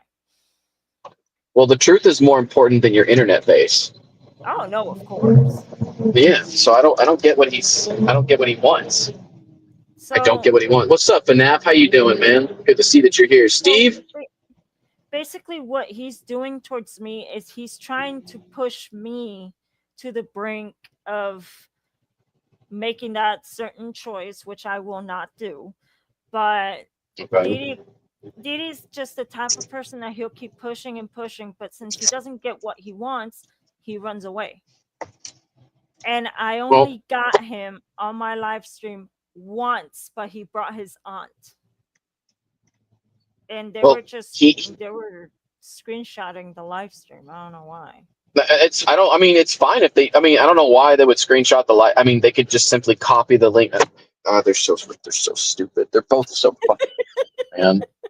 Literally, the live stream is online. You can just take the copy of the live stream. Jesus, man. Or you can be smart like a detective and download the live stream before it's privated, which you can do. That's legal to do, by the way, because it's like, oh, well, I privated the live stream. Well, you set the live stream to be public, which means if you, again, we go back to privacy and fair use. If you fucking publicize your shit, it's just like every politician that's out there. You can take that information and run with it and do whatever you want with it. Now, as long as the information is not false, you're fine. So, they're so fucking stupid, man. But, that's basically what I wanted to ask. I figured I would, because I was always curious about your breaking point, and I understand why you did what you did. I've always encouraged to talk to people that are the opposition, like Karma's Revenge. I told her yesterday, I was like, look, you might not like me, but why not just have a conversation with me? And you know, like, my pursuing deal is about the truth. And she's like, oh, the truth? You mean about the things that you fabricate? Well, here's the interesting thing about that. You're claiming that Rev fabricated this, but Rev had nothing to do with the video on Neil coming out, except for the sources that I provided that Rev has had. Rev has been on hiatus, doing his own thing, hanging out with his girlfriend, taking a break, enjoying his life because he deserves it. Rev has no part other than that of what I'm doing. Like, everybody, like, and everybody always tells me that I deserve a break, and yes, I do, and I should take breaks. But the thing that's really hard for me to do is sit down when the truth is sitting here looking at me in the face, and I'm just like, I can't. Like, you've provided too many sources for me to not say something. Like, for me to not say something. And again, I'm gonna give the trophy to fucking Clover on this one, because Clover literally single-handedly, without him knowing it, gave DNA actually the case that he needs to take Neil to court. So, what do you want? What do you want? What do you fucking want, dude? But when we get to the DD part, we made with a 15-year-old today. Well, that wouldn't be so weird if it wasn't for the fact that he enjoys that Dude, I was watching videos from Zexio yesterday that I was going to use as sources, but I'm not going to use them just yet. When I do a DD live blend, and that's going to come up soon. The creative name that I'm going to come up with. Now, you like my creative names, but the one with Lucifer, it's literally just going to be Lucifer's name. And it's like, well, that's not very creative, but you don't understand the things that Lucifer does to me. Oh my God. I love it when he's on screen. I really do. He makes me feel something, dude. It's so awesome. But yeah, no, I was watching videos on DD yesterday. The ones where he was, I think it was the one where, oh, it's okay. I think it's the one that he was talking about. Again, I have to look back at the video, so don't quote me on this. Like, it messed me up. I'll correct myself if the source is wrong. Where he saw a 15-year-old or a 14-year-old girl with a furry mask on doing something, like, I guess, dancing, and he replied with a lot of hearts and made some interesting derogatory comments towards the child, and he was caught in that confession. And I'm just kind of like, how, dude, these things that happened, they weren't even a year ago. How are you managing to cook yourself this badly? Just, oh boy. Well, legit, during the Guardian of the Wolves thing, Dee was taking all the credit while I was doing all the work removing minors out of Guardian's old Discord server that he used to had. And all the minors were praising him instead of me, even though I was the one basically doing all the work. One, I know how a child mind works. So, of course. So the thing is, because I have worked around children, I used to babysit my nieces. I used to. Give me one quick second. One real quick second. By the way, let me know. I don't mind buying you a meal. Yeah, you're my driver. All right. Sorry. Just being nice to the people again. Continue.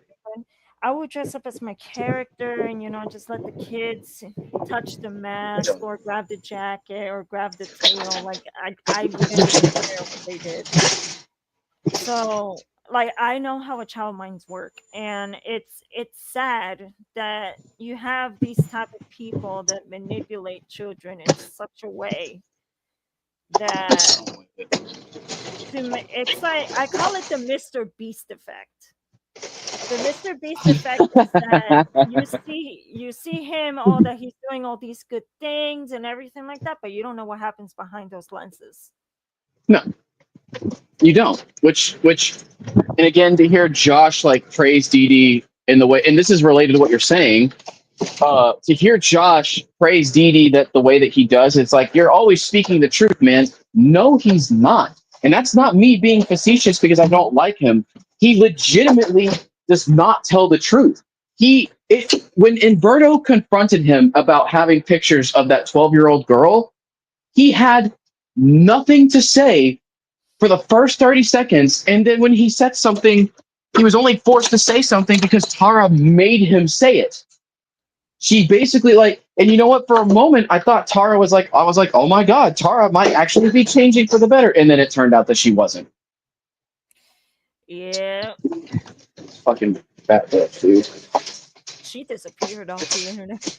Of course. Well, I fucking wonder why. I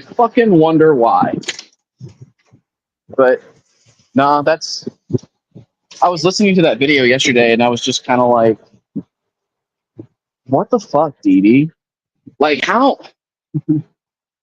I want to do a project. I have a project. Like, the thing is about, okay, I have a Lucifer video. I'm actually collabing with Vampiric Ruins, aka Shadow Whisperers.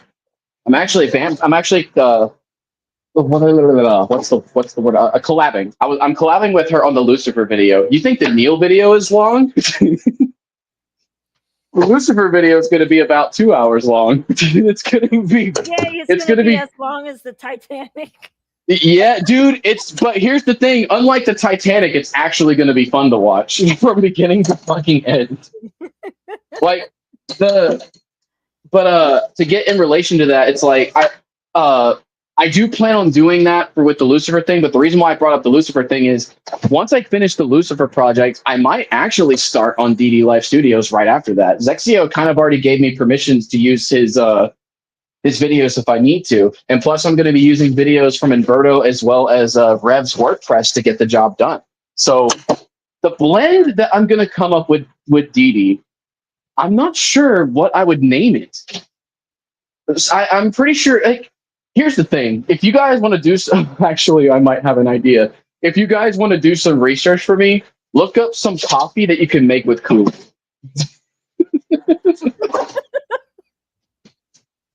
It's like, well, that's a weird thing. Why Kool-Aid? Well, most cult leaders like to use Kool-Aid, so I think that works. I think that applies very well. Oh, wait. Maybe a very fruity coffee. Fruity coffee. There's got to be a fruity coffee that's out there. That makes sense because Kool-Aid is fucking fruity. You could use grapes. You can use grapes in coffees, but here's the thing. What would the coffee be called? Like Robusta retardation makes sense because the coffee that's Robusta is made out of peanuts. Did you know that? Instead of coffee beans? No, I did not know that. It's grounded. It's made, okay, so it does have coffee in it, yes. But the Robusta part, the nutty part, is strictly from peanuts. So you ground those peanuts into the coffee, and then you blend the coffee like you normally do. Then you stir it, and then boom, Robusta coffee. That's nice. And then and then obviously the retardation part. I mean, it's fucking Josh Gifford. It's fucking Josh Gifford. It's phony Philly, but with the Robusta blend.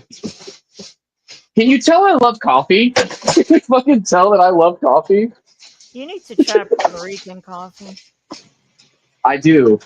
There's all kinds of coffee that I need to try. I'm kind of getting myself into it. I think my favorite of all time, and it's no surprise that people know that I live in Texas, so I don't care. My favorite coffee to try of all time is the Texas Pecan. Texas Pecan is so fucking good. So there's this town in Puerto Rico named Yauco, Mm-hmm. where is the home of Yaucono, which is handmade coffee, and it's sold like at Walmart or anything like that, and it's extremely good coffee. Ooh, that sounds really good. We call this town the home of the best coffee of the island.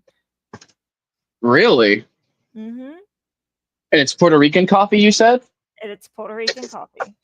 Send me a link to what the brand of the coffee is, and I might actually order it because, like I said, I have to kind of be careful with the coffee that I drink because I'm diabetic. But in all honesty, like the coffee, as far as diabetes goes, I think the coffee only gets affected by the amount of shit that you put in it that affects the diabetic part. Like, obviously, if I have Texas pecan, it's not going to fuck me up at all unless I put fucking sugar in it. You know what I mean? Yeah. But I'll definitely have to try it. I'm okay. Contrary to popular belief, I'm not as much of a coffee fanatic as one would believe, but I'm actually just starting to get into it, and it's really fucking good. I love it. It's delicious. And plus, the coffee itself, as far as the character goes, Kokado, there's a reason why she loves coffee. There's actually a really interesting backstory as to why she loves coffee. But maybe if I get some artwork done, I can get you guys a video on how the Kokado, or not the Kokado, maybe I can get you an interesting story on how the Godot Blend Cafe formed in the middle of Clown World. And by the way, I mean that in literal every sense of the word. The whole place, everything that happens, all the characters, all these fucking predators, they live in a place called Clown World. And yes, that sounds silly and basic, but the reason why I'm using the concept of Clown World is because everything that's on the surface that's happening is literally nothing but retarded, and it is fucking retarded, and that's what makes it funny, right? Because it's fucking Clown World. But the interesting thing about Clown World is, on the surface, you got these people doing fucking stupid things as clowns, like as idiots, but underneath it, there's dark demonic tones. You can almost turn it into an anime. I'm not even kidding you. So Yao Kono would have either just the regular coffee, but if you see the white specks in the coffee, that's actually grind up chickpeas. Ooh, dude, that actually sounds good. So Okay. if you look at the coffee itself, you'll notice just like little tiny like lighter pieces of chickpeas, grinded chickpeas. I didn't even know you could grind chickpeas. And oh, you can come on. Go ahead. I know you're trying to leave. You're totally fine. I didn't know you could even grind chickpeas into coffee. I didn't even know that was possible. I always heard of like Texas pecan. I've always heard of pecans and almonds and other kinds of goodies. But does the sandwiches go there? I guess. Well, that's one of those things. I guess we'll have to leave that out and tell them, hey, so let me take this stack of sandwich down so that way an avalanche doesn't happen, and then I'll go get the dry, okay? Yeah. Okay. Sandwiches are down here. Half of them. Okay, sorry about that. You can continue. I'm sorry, I'm over. No, you're good. Now, if you plan to travel to Puerto Rico, would be sure to get a tour guide because a lot of people speak Spanish and English, but mostly Spanish, and the locals are super friendly. I can't wait to try it. Also, I just noticed the comments. Godot, do you have blend? Yes, I do. Godot blend number 10 is actually centered around Didi, believe it or not, because we're talking about religious cults. But yes, I have to actually try it. So I'm Christian, and the reason why he doesn't go into a Christian debate battle with me is because he knows that I'll prove him wrong. Even though I'm not religious, I'm not like deep religious, and no, I just follow whatever it says, and then I break the rules at the same time. So it's like there is one legitimate question. Okay, because here's the thing, actual legitimate question. Because I've been trying to get an interview with Didi for a long time, but he's like, "Oh, you're not for the truth. This is not." I'm like, "Well, how do you know if you don't even know the questions I'm going to ask?" Because here's the thing, like, I'll work with Rev, and there are times where if Zexio wants me to do an interview, I mean, and I've never done it for him yet, but if he does want me to, if he even needs me to do it, I don't mind doing it if it's in like the name of truth. You know what I mean? Like, I am your most useful fucking asset when it comes to the truth. If you are honest with me, then I will be your best ally. Okay? Because the thing is, I gave Andrew Hamilton as well as Rev. We both gave him. You can go ahead. I'm sorry. We both gave him the benefit of the doubt because he was accused of pedophilia stuff, and we both gave him the benefit of the doubt. The only time that our opinion on Andrew Hamilton changed was when evidence of him grooming a child came out. That's the only time. And that's fair. And that's fair, isn't it? Would you say that look, it's like, well, you know that Andrew is this and that. Well, here's the thing. If nobody can prove that Andrew is a predator, then he's not a fucking predator. If you can't show me the conversations where he's had sexual conversations with children, which we know that there is one, by someone that I don't care about and I don't fucking like, and I'm never gonna like him. It's because I thought this retard understood the efficacies of decoying, but he clearly doesn't. But then decided to go after somebody that had tweets. That's it. That's really. Wow. You might have been effective to catch Andrew Hamilton, but you're still a fucking retard at the end of the day, dude. I hate you. I hate your existence. I really do. And whoever you're under now, you can report that back to them. I don't care. But that's my point, though. Like, we give people the benefit of the doubt if there are no conversations with children. But when the conversations with children do occur and they end up being sexual in nature, then yeah, no, that's the truth. That is the truth. So, not to go off on a tangent, but my question that I was going to ask you. So, about Dee Dee's religion. I am very confused as to what he is, because the thing is, I know he's Christian, but what kind of Christian is he? Is he an old-fashioned Christian? Is he a New Age Christian? Is he a Jehovah's Witness? Like, what is he? I cannot really tell you, but since he uses the NJV version of the Bible, New King James. Yeah, the New King James. I can say probably just like a modern Christian, but I think he's more of Jehovah's Witness, but I am not completely sure. Well, the thing about Jehovah's Witness. Well, here's the thing: if he celebrates Christmas, do you know if he celebrates Christmas or not? I think he does. Okay, well, if he celebrates Christmas, then that kind of destroys my theory that he's a Jehovah's Witness. Then he's not a Jehovah's Witness. But here's the interesting thing about Jehovah's Witness. Okay, I used to be a Jehovah's Witness too. I was a Jehovah's Witness when I was about 11, 12 years old. And one of the things, and I was a Jehovah's Witness for a fucking year. One of the things that Jehovah's Witnesses talked about all the time, and this is going to get uncomfortable, is the vulva and the penis. And you're going to laugh at that and be like, well, what the fuck, that's weird, and it's kind of funny. But then it doesn't get funny when I reveal the next part. Name any other Christianity branch that talks about this. They don't. They don't talk about the penis and the vagina as much as the Jehovah's Witnesses do. And do you know why they talk about the penis and the vagina? Because the higher ups have been caught in sexual scandals with children. Oof. So if Dee Dee was a Jehovah's Witness, that would actually make fucking sense now. That would make sense about everything. But if he's not, then he's just a regular Christian pedophile. That's really it. Disgusting. Yeah, but that's why I wanted to ask. Anyway, sorry, I went on a long tangent about coffee and everything else, but You're good.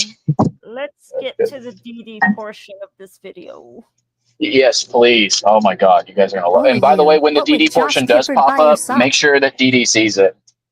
I need you guys to make sure he fucking sees It makes it pretty fucking obvious who's enabling you to do these stupid, terrible things on the internet. Which is why every apology that you've made to us has always been absolutely fucking fake. Just admit that you thrive off of us. Because it's very clear that we live rent-free in your head. You're absolutely welcome, FNAF. I appreciate you. I really, really do. And why don't y'all watch Midwest Safety? This is the channel that Midwest Safety posts about people usually committing crimes and then they get arrested.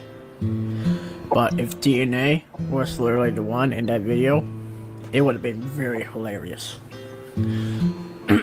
Be like the drunk person, alcoholic, anything like that, that could be even crazy.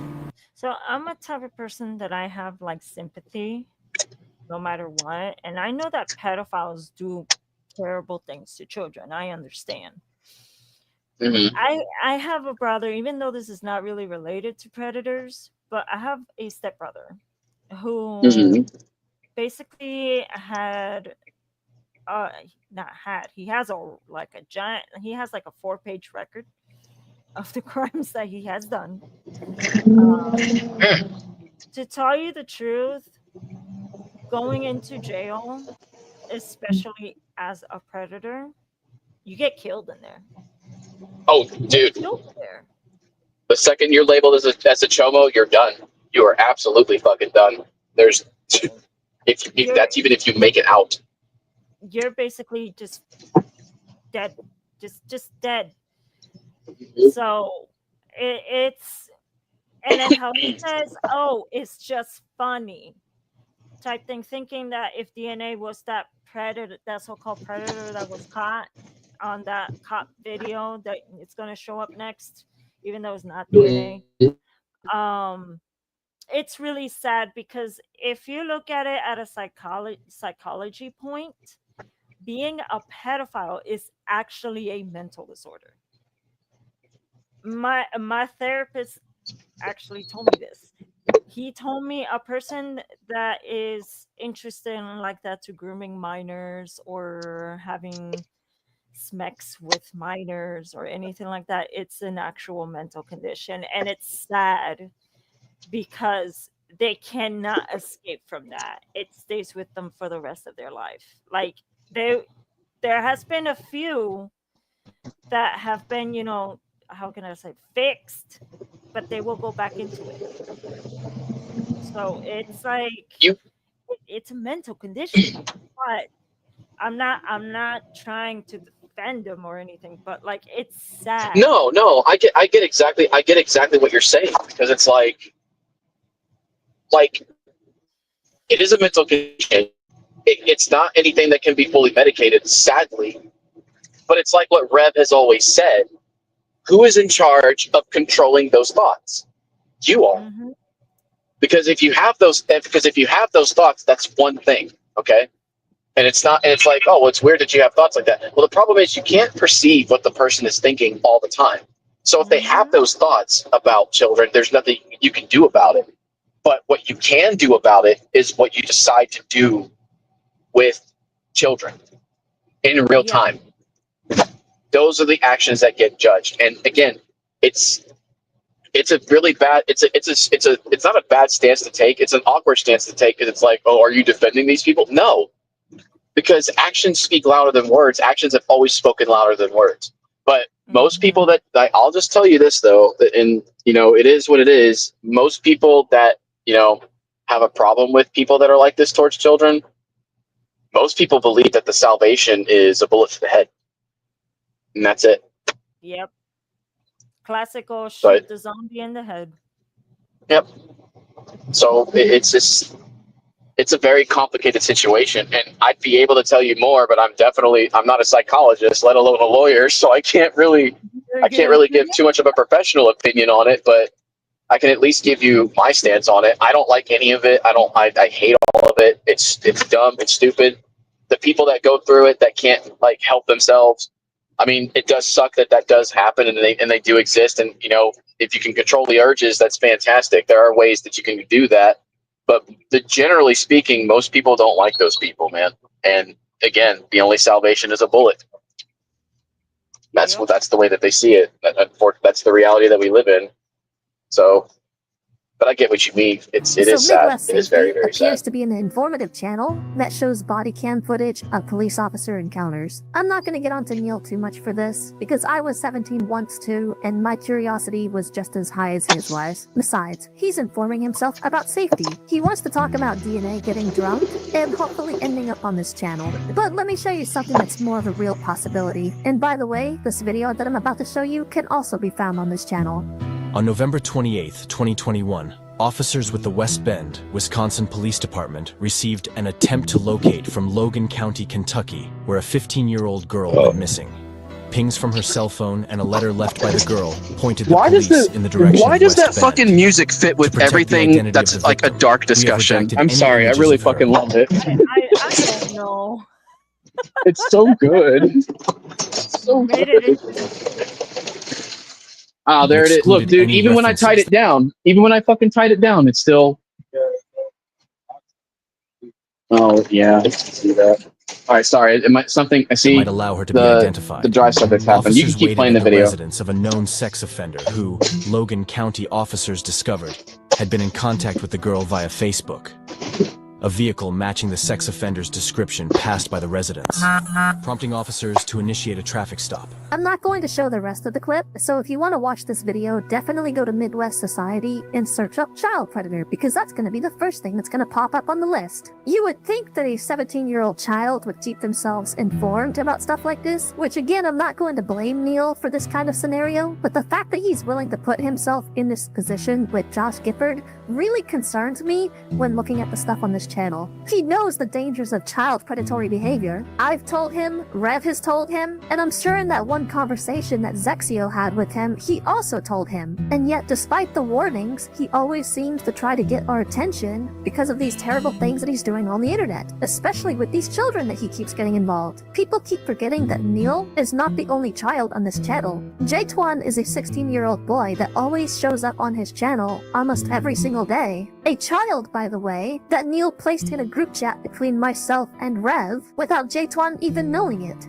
Now, of course we're not bad, but just think about what this means. Imagine if he did this with predators. Neil is willing to put his friends in danger just so he can continue to have interactions with child predators. And by the way, J-Twan had the nerve to call Rev a predator, a pedophile. But lo and behold, as expected of a stupid 16-year-old, he couldn't provide any evidence as to what made Rev a child predator to begin with. And by the way, guess who left that conversation when things were getting a bit heated? Skyfire did. Literally abandoned his friend because he couldn't handle the truth. He left his friend there to get absolutely lambasted by us. And J-Twan deserves it too. The lambasting at least, not the grooming that's clearly happening from Josh Gifford's end. I don't understand why these predators feel the need to weaponize these children to come after us. But it is what it is, I guess. The more important thing is to obsess over DNA going to jail for being drunk and everything. Right, Neil? You've made it pretty clear that's all that matters, which adds to you obsessing with him for no fucking reason.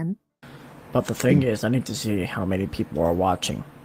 There's only one viewer watching though, but I can clearly tell that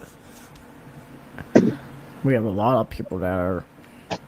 Oh, hey, there you go. Stuff. Yeah, sorry about that. Like, I got who disconnected even cares temporarily. About Rev, DNA, Nicocado, all those idiots. Well, Neil, you seem to be obsessed with us, considering that we are the only ones that you talk about on your channel anymore. And look, I'm not completely blind to the irony. This is my 5th video that I've made on you. But if you've known me for as long as you have, then you should have figured out by now that my real obsession is finding the truth. Which makes perfect sense as to why I would be on your hate list, because you definitely like to lie to your audience about everything. And if you think DNA is bad, and if you think Rev is bad, there is a reason why Rev calls me stubborn. Truth bomb blend. Absolutely. Absolutely, baby. We never, ever do a thing like this. But what is their goal? To tear each other down. But what is our goal? To make all of us support YouTube. Ah, yes. The online platform that supports censorship. You would definitely want that, wouldn't you, Neil? But here's the thing about censorship, Neil. Censorship is a double-edged sword. You can swing it one way, but there's just as much of a chance for it to cut deeper into you as well. As Rev would put it, it's more like a pendulum. The higher the wrecking ball, the harder and faster it'll swing back. By the way, you're wrong once again. Our goal is to find the truth. Nothing more, nothing less. Because I'm always supporting for YouTube, and they don't even Here comes the DD tart. But what is even worse about that is literally that Here it comes. Here it comes. It's coming. On YouTube, and they are just like talking about how they are obviously exposing my friend Didi for no reason. Wait a second, what? And they are just like talking about how they are obviously exposing my friend Didi for no reason. Hold it! What do you mean exposing Dee Dee for no reason. Gennaro Jackson, also known as Dee Dee Live Studios, has gotten himself involved in more controversies than he can count on his fucking finger. I meant to say hand, I don't know why I said fingers. Anyways, the controversies. Dee Dee let slip from his mouth that it was okay for siblings to have sex as long as they're not married. Like, what the fuck?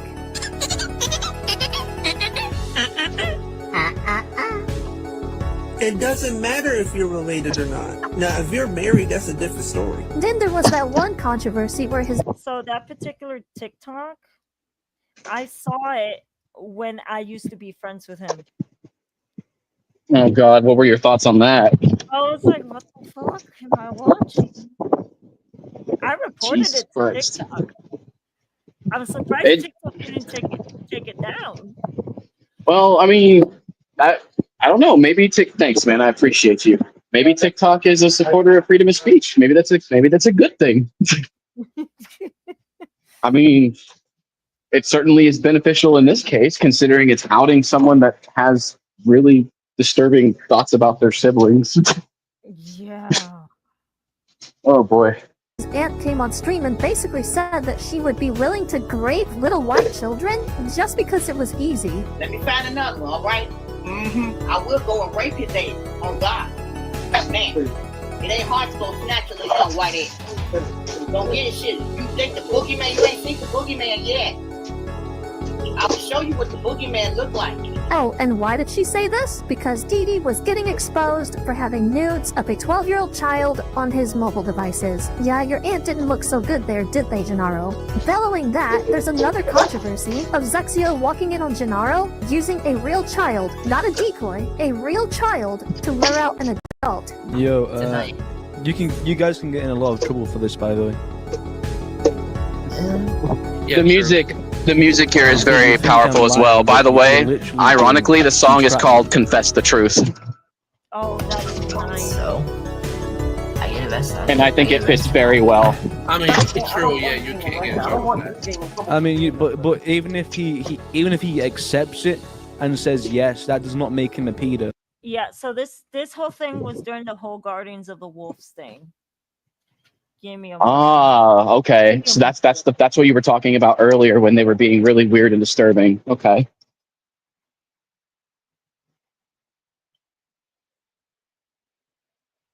Wait, are you there?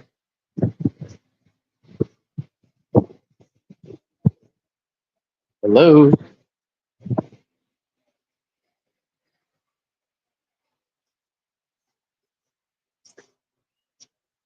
There you go.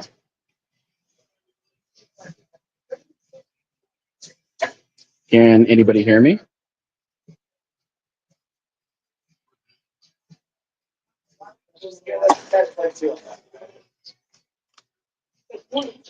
Okay, I'm back. Sorry.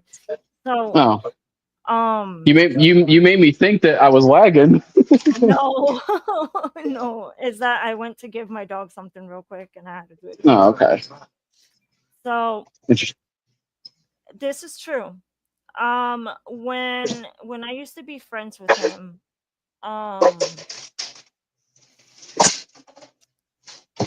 he was so-called helping me deal with Guardians of the Wolves, but I didn't know that he was doing this behind my back.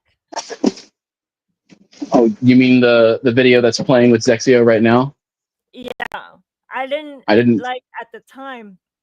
I didn't know that he was sending minors to Guardians of the Wolves. Wait a minute. That's the person that he was trying to get kids to talk to? Yep. That's what? What? Mm-hmm. Why? Because he called himself a so-called predator hunter back then. Well, you definitely didn't do it right. No, you did it wrong. Completely wrong. When you're doing that, you don't use real children. That's what they have decoys.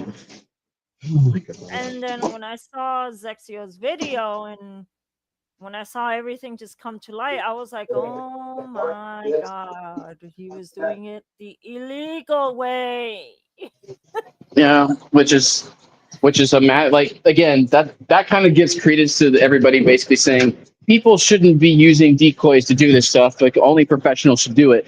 I agree with that, except for one thing. If you read the professional laws and you get professional help on that kind of particular deal, I don't see an issue with it. As far as I'm concerned, again, it goes back to the whole Cody the Darkhawk situation.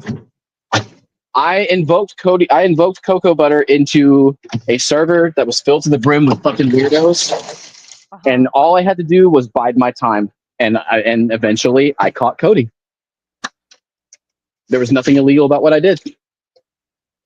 He even Didi sent minors to Jable as well, and Jable treated me badly just because I was a girl. That's fucking weird. Oh, I just remembered. I forgot to tell you. Didi also made Miss Cocoa Butter a mod. Oh, really? Yes, he did, and I remember. And by the way, that video that you saw, the fucking I will go and rape his ass. That was recorded by me when I was Miss Cocoa Butter, which is why you don't see half of the profile down there. And at that time, I was a mod. That is funny. So there's more. Wow. Jesus, Didi, this ain't looking good for you, bro. I mean, I hope he's watching. I really do. I don't want to hear him seething. I just want to hear him tell the truth. That's all I want him to do. Here we go. In the eyes of the law, that would actually make him innocent. That would make you guys the groomers in some way or form. But here's the thing, you know, like he has a freaking whole. And then this account right here, Phoenix Reactions, this is his account that was hacked. It was his first YouTube account, and it got hacked. And Zexio managed to get access to his Google images, and he found that apparently there is a little girl in the household with bruises. Interesting. So, and considering the final controversy that I'll point out later, I guess it's not too far of a stretch to assume that he might be the one responsible for that. Now, again, that's an assumption. He probably didn't do it, but considering that he tried to strangle his fucking aunt, the likelihood of that being the case is definitely there. Yeah. That'll fucking go. And yes, his Twitter is full of his Twitter is actually full of Paw Patrol porn. What?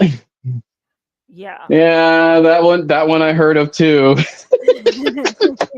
That one took me off guard. Man, I'll never see Paw Patrol the same way ever again. I used to have my 12-year-old niece when she was like 6 or 7. She used to watch that shit all the time. I had her watch it. It was a great time. Now, obviously she's 12, but I have a Marshall plushie, and I'm like, you're just gonna stay in storage because after seeing that shit, you're just gonna be in there. You're just gonna sit there all nice and clean and untouched and everything. that might make Dee Dee pull a J Sonic and get a Sky? It's Sky, isn't it? That might make him get a Sky plushie. Oh boy. What a weirdo. The things I've seen, dude. Let's get further into this thing. Yep, let's go because now the penultimate's coming. Yeah, but you've Dee Dee, you're not understanding. You've literally got a real minor texting him, trying to get pictures and send him pictures. You know what? If you want to catch pedos, this isn't the way you do it. You don't get minors to go talking to them and try and sexually speak to them. It's just not the way it works. I thought he sent me that dick. Yeah. Oh, hey, Dee Dee. Or hey, DNA. I didn't even see you there. But the fact he sits there freaking telling people to kill themselves. I actually joined in to let you both know about this. So guess what Neil Kumar decided to do in his ultimate wisdom retardium shit? Wait, did he do this just now? Yes, he just did this like at least 10 minutes ago. on his Roblox channel, his response to what you said on your live stream is apparently a 9/11 fucking reference of me supposedly being in a plane with him and 2 people, me supposedly quote unquote screaming, "I want to go back to Texas." And in that same video, made my character, well, the quote unquote rip off version of me and his like channel, right? Run out of the chair of the plane, right? Go to the center of it. My character jumping once, and that was apparently more than enough to cause a fucking plane crash. And in that same video, when the plane crashed, it actually fucking exploded. So his response to your video is apparently me causing a plane crash. What? I'm not joking. In 9/11 fashion? What? Yes. Look, I'll send. Look in the private chat. I'm sending it to you right now. He actually posted this not that long ago. And how long is it? Because I definitely want to look at it now. 4 It's minutes 4 and minutes? 14 seconds. Yes. Let's finish this DD segment real quick, and then let's definitely look at it if you don't mind, Goddess. Yeah. I'm promising to both of you, it is fucking horrendous, and in the video itself does actually feature an explosion. Oh my god. Interesting. So Neil is not taking me seriously. I wonder if he saw the whole video. Oh boy. Oh, Neil. Gone, but this isn't the way to do it. To get actual kids to talk to him sexually. Then there's another controversy of a minor that exposed him, that he dragged into a conversation with Human Azarm. You know, the guy who was literally on the news. Human Azarm showed no emotion as he appeared in front of a judge this morning. The 21-year-old is accused of indecency with a child in the Katy neighborhood where he lives. The victim's mom, who doesn't want to be identified, was relieved. I'm confused this time. But you're glad that he's charged? Yeah, I'm very glad. Prosecutors say on April 19th, Azarm walked up to a 12-year-old boy playing basketball in front of his house. They say he approached the boy and, fully clothed, assaulted the child. The defendant then removed the child's shoes and applied the child's feet to the defendant's penis. What's even more surprising, prosecutors say the break in the case occurred a week later when Azarm allegedly went back to the victim's house to apologize. And it was when he approached the boy a week later that the authorities were contacted. Then the most latest controversy was the dude putting his hands around his aunt to fucking choke her. This is just the one thing I didn't really want to reveal. Like He had his... Hold on. Huh? Give me a second, okay? No worries, take your time. Dee had his aunt in a chokehold. I was on the call since after 3:30 in the morning. I was still awake. And when I heard that his aunt said that he had me in a fucking chokehold, I couldn't breathe, and I was trying to get the boy to step away from me. Wow. He could have unalived her.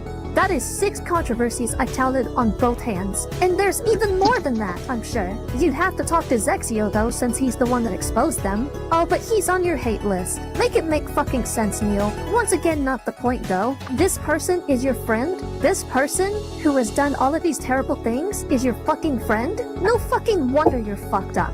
But guess what, ladies and gentlemen? We have reached the penultimate. It is time to talk about Fanny, because that outrageous claim about DNA is coming right up. Okay. You want to see Sweet sauce. Yes, I want to see DNA crash a plane into the town. Oh Jesus Christ. It fucking What? No fucking way. I'm promising you right now, it is a 9/11 fucking reference here. We're back. It's gotta be Florida. What could it be? I like Florida. It's the best. Wait. When was this Ladies video and made? Gentlemen, welcome aboard and thank you for choosing to fly with us today.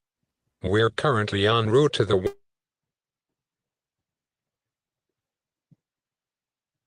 What does it say? When was it made?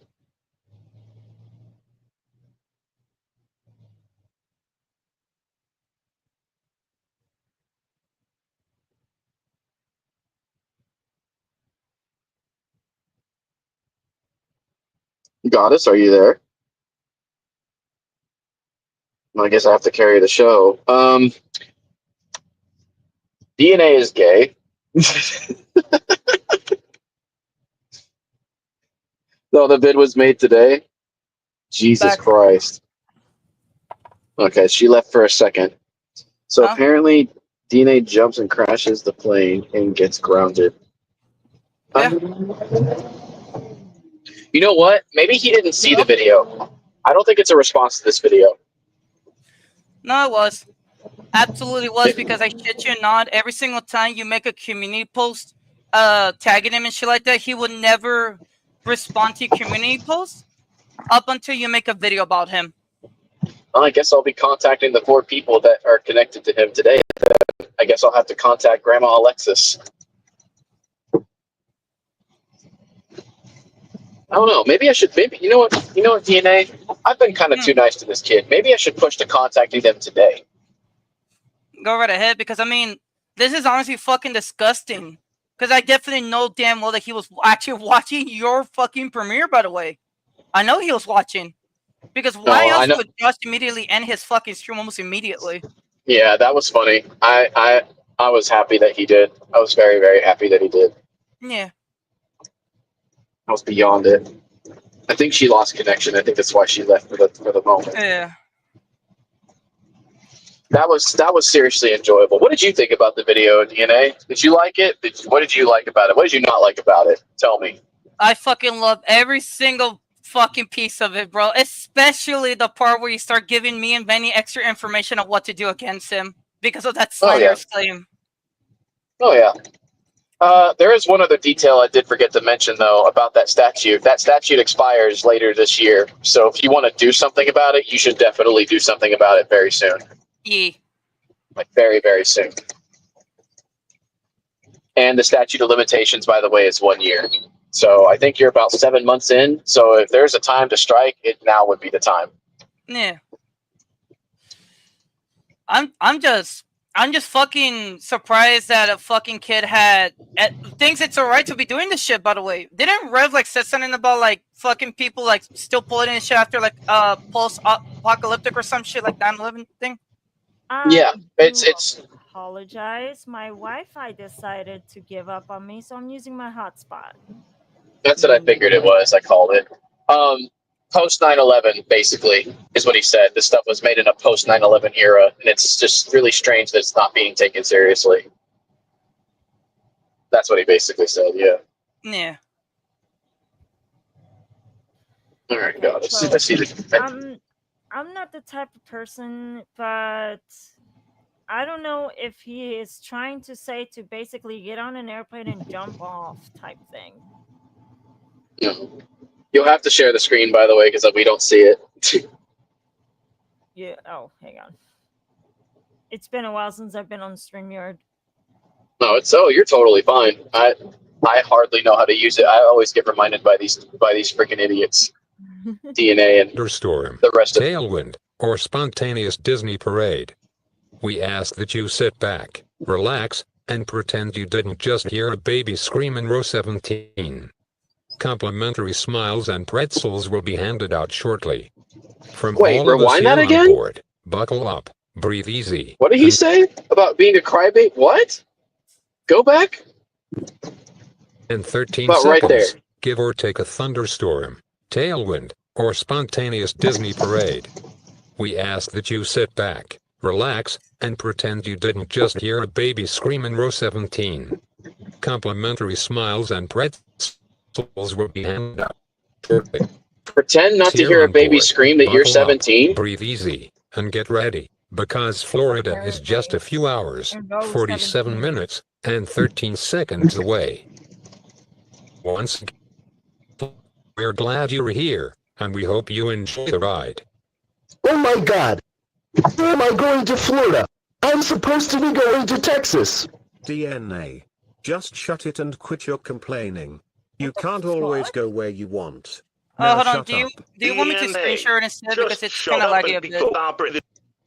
Yeah, it's probably my. Here, I got you. It's my hotspot. I want to go to tech. You know what, DNA? You know what? I think after I get off work, I will be contacting Broshi and Grandma Alexis and all these other people. Flying with us. We're Where's glad it you're at? It's here, right around here. and Oh, we there we hope go. you enjoy the ride. Oh my god. Why the freak am I going to Florida? I'm supposed to be going to Texas. DNA. Just I hate shut this up and stuff. quit your complaining. You Oh, it's can't about to always get go worse. where you Give it a few want. moments. Now shut up. DNA. Just shut up and stop on the plane. First one to back up to the door. Yeah. Be quiet, DNA. You are making things worse. Mhm. Yeah, That's the only door that don't opens play on the rough key. with us like that ever again. I want to go to Texas, I want to go to Texas, I want to go to Texas, I want to go to Texas, I want to go to Texas, I want to go to Texas, I want to go to Texas, I want to go to Texas, I want to go to Texas, I want to go to Texas, I want to go to Texas, I want to go to Texas, I want to go to Texas. Oh, there we go. Oh, no, there it is.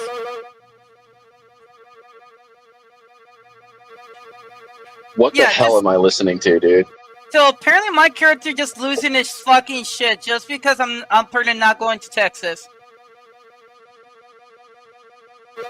Hold up. Oh, hold on. Let me double check when it stops. Oh, here we go.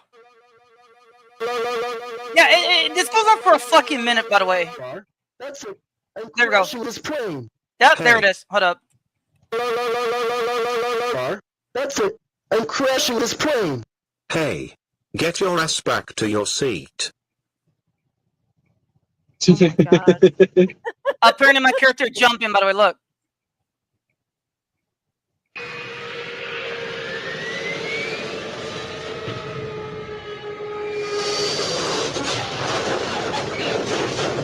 What am I watching?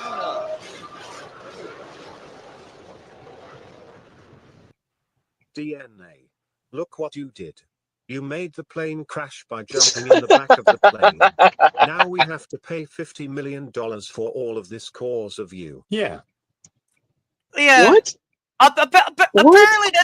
Apparently by Neil Kumar's logic, this is supposed to be a quote unquote real fucking event that I supposedly did. That apparently just me running straight into the middle of the plane, jumping once, was more than enough to cause a fucking plane, a commercial plane, to dive straight into the ground, crash it, causing an explosion, and apparently everybody's still staying alive. Here's the interesting part, though. How do you get grounded from this? How do you get grounded from this? What is this? Yeah, so it just gets DNA, worse. you caused it for the plane to crash. You will be paying lots of money for this. You are no longer welcome to go on vacation with us. As for this, we will be calling your dad. No. Tough shit for y'all fucks. My dad is actually dead. Oh, dude, really? Who the fuck is this? Oh my god, The dude's parked in our spot. Bro, who the fuck is this fucking show, I guess now- Bro, they actually swapped out the supposed father of the character, bro. How many fathers do you have, DNA? That's the interesting question. Like, right now, in freaking Neil's lore, apparently now, too. Neil has 2 daddies. That's cool. Bro. Or not you. Not Neil. DNA has 2 daddies. That's actually funny. Bro, okay. Make it, okay.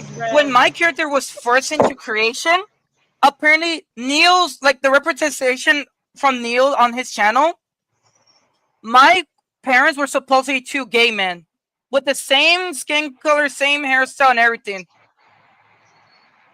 That's a very homophobic stance to take, Neil. It really is. And now apparently they swapped the dad out and replaced it with someone different. And this one actually looks more human than the other ones. But there's no other gay man, bro. Like, what? You know what the weirdest part is? I'm the one that this kind of proves the fucking cowardice of Neil himself. I'm the one that made the video. Why am I not in that video? I don't fucking know. You're and Neil and fucking Neil, and not to be mean to you, DNA, but you're not even. Well, you're the trietary main character now, but you weren't even the main character before. I was the main character. I was was the literally second. a fucking background character, dude. I was a fucking background character, and I was Well, fucking that's the proud part of that, it. but that's the part that pisses me off because he always goes Rev and DNA, Rev and DNA. I was like, bro, there's no DNA in this equation. I'm the one that's doing all of this. This goes back to what I said before. Why won't you attack the person that's giving you the attention that you're so desiring? Oh, because it's not DNA. Because you know if you go against me, you're going to look like a fucking retard. And again, the best part is this video can actually take his entire fucking channels down because that is actually that is a fucking terroristic fucking display there. Go ahead and do it. Go ahead and report. You know what? I already reported it actually. I'll report it too. Send me the link personally, and I'll report it. Hey, counterpoint. This is fucking Go Anime. You're gonna find like thousands of videos from that, and I'm speaking from like experience because I can classify myself as an there's like thousands of other fucking videos like this. So good luck. If you're gonna report this for terrorism, good fucking luck doing it. Here's the funny. Yeah, but here's the funny thing about that, though, Mr. Clover. He posted a video like this before, and it actually did get taken down, and he got a strike for it. Yeah, because the video, because believe it or not, the video that I reported, the video that got taken down that I reported was apparently me, supposedly quote unquote giving someone a nosebleed, but in the video itself, it displays the character that he made of me, beating the fuck out of them. And not leaving it with a bloody nose. No. The character did have a bloody nose, but multiple fucking like bleeding wounds as well. A whole bunch of people reported it, and they were like, "Okay, well, it's very gory and violent." He's also made videos of him killing DNA, which also got those taken down. Yeah. Wow. Clover. Like I said, Clover. Don't underestimate how retarded Neil is. He's very retarded. Nah, bro, we call him Special Forces in that case.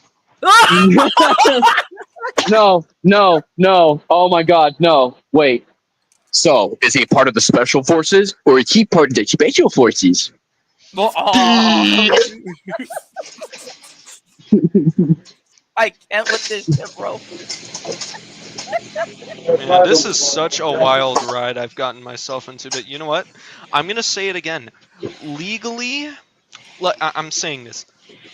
I have nothing to do with anything I've gotten exposed by mistake. It's purely a coincidence. Oh, dude, you're fine. You're fine. It was just a coincidence. Clover. I'll make it a lot more simpler for you. You just happen to be at the wrong time and wrong place. No, the right place at the wrong time. Wait, no, wrong place at the right time. Yeah, there you go. That actually ended up benefiting us a lot more. That benefited DNA more than you know, actually. Funny. Oh, by the way, Josh is live, and oh, that's fine. I was trying to get, dude. Oh yeah, he's talking to someone else. I was trying to get Josh to fucking say, okay, so his little goons, aka his little family.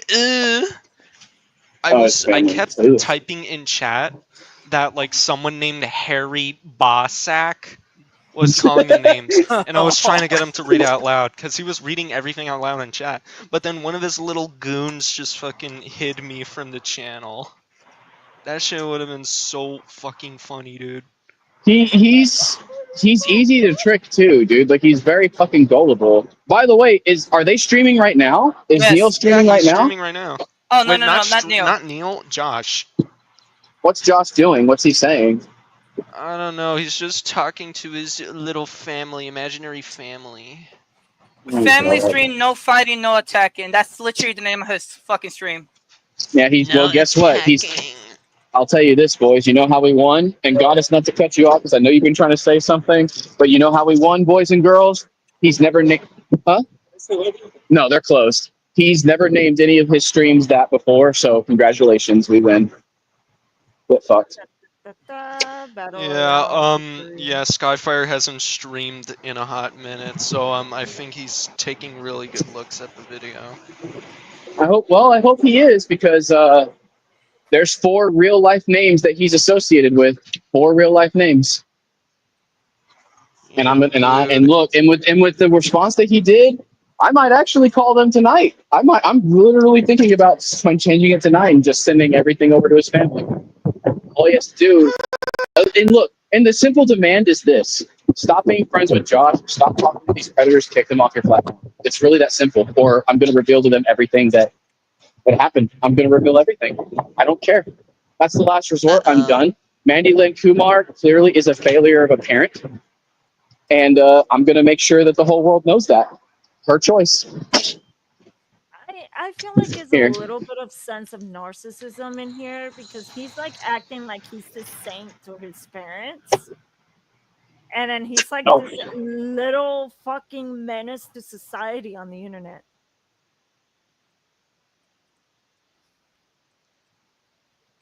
I should really buy Dark Souls. I've been obsessed with like Souls-like combat, and I don't know. I haven't touched a single fucking Souls game other than like a game on Roblox that just happens to have the same style. What game should I start on? I want to do Elden Ring, but it's probably really heavy on my computer.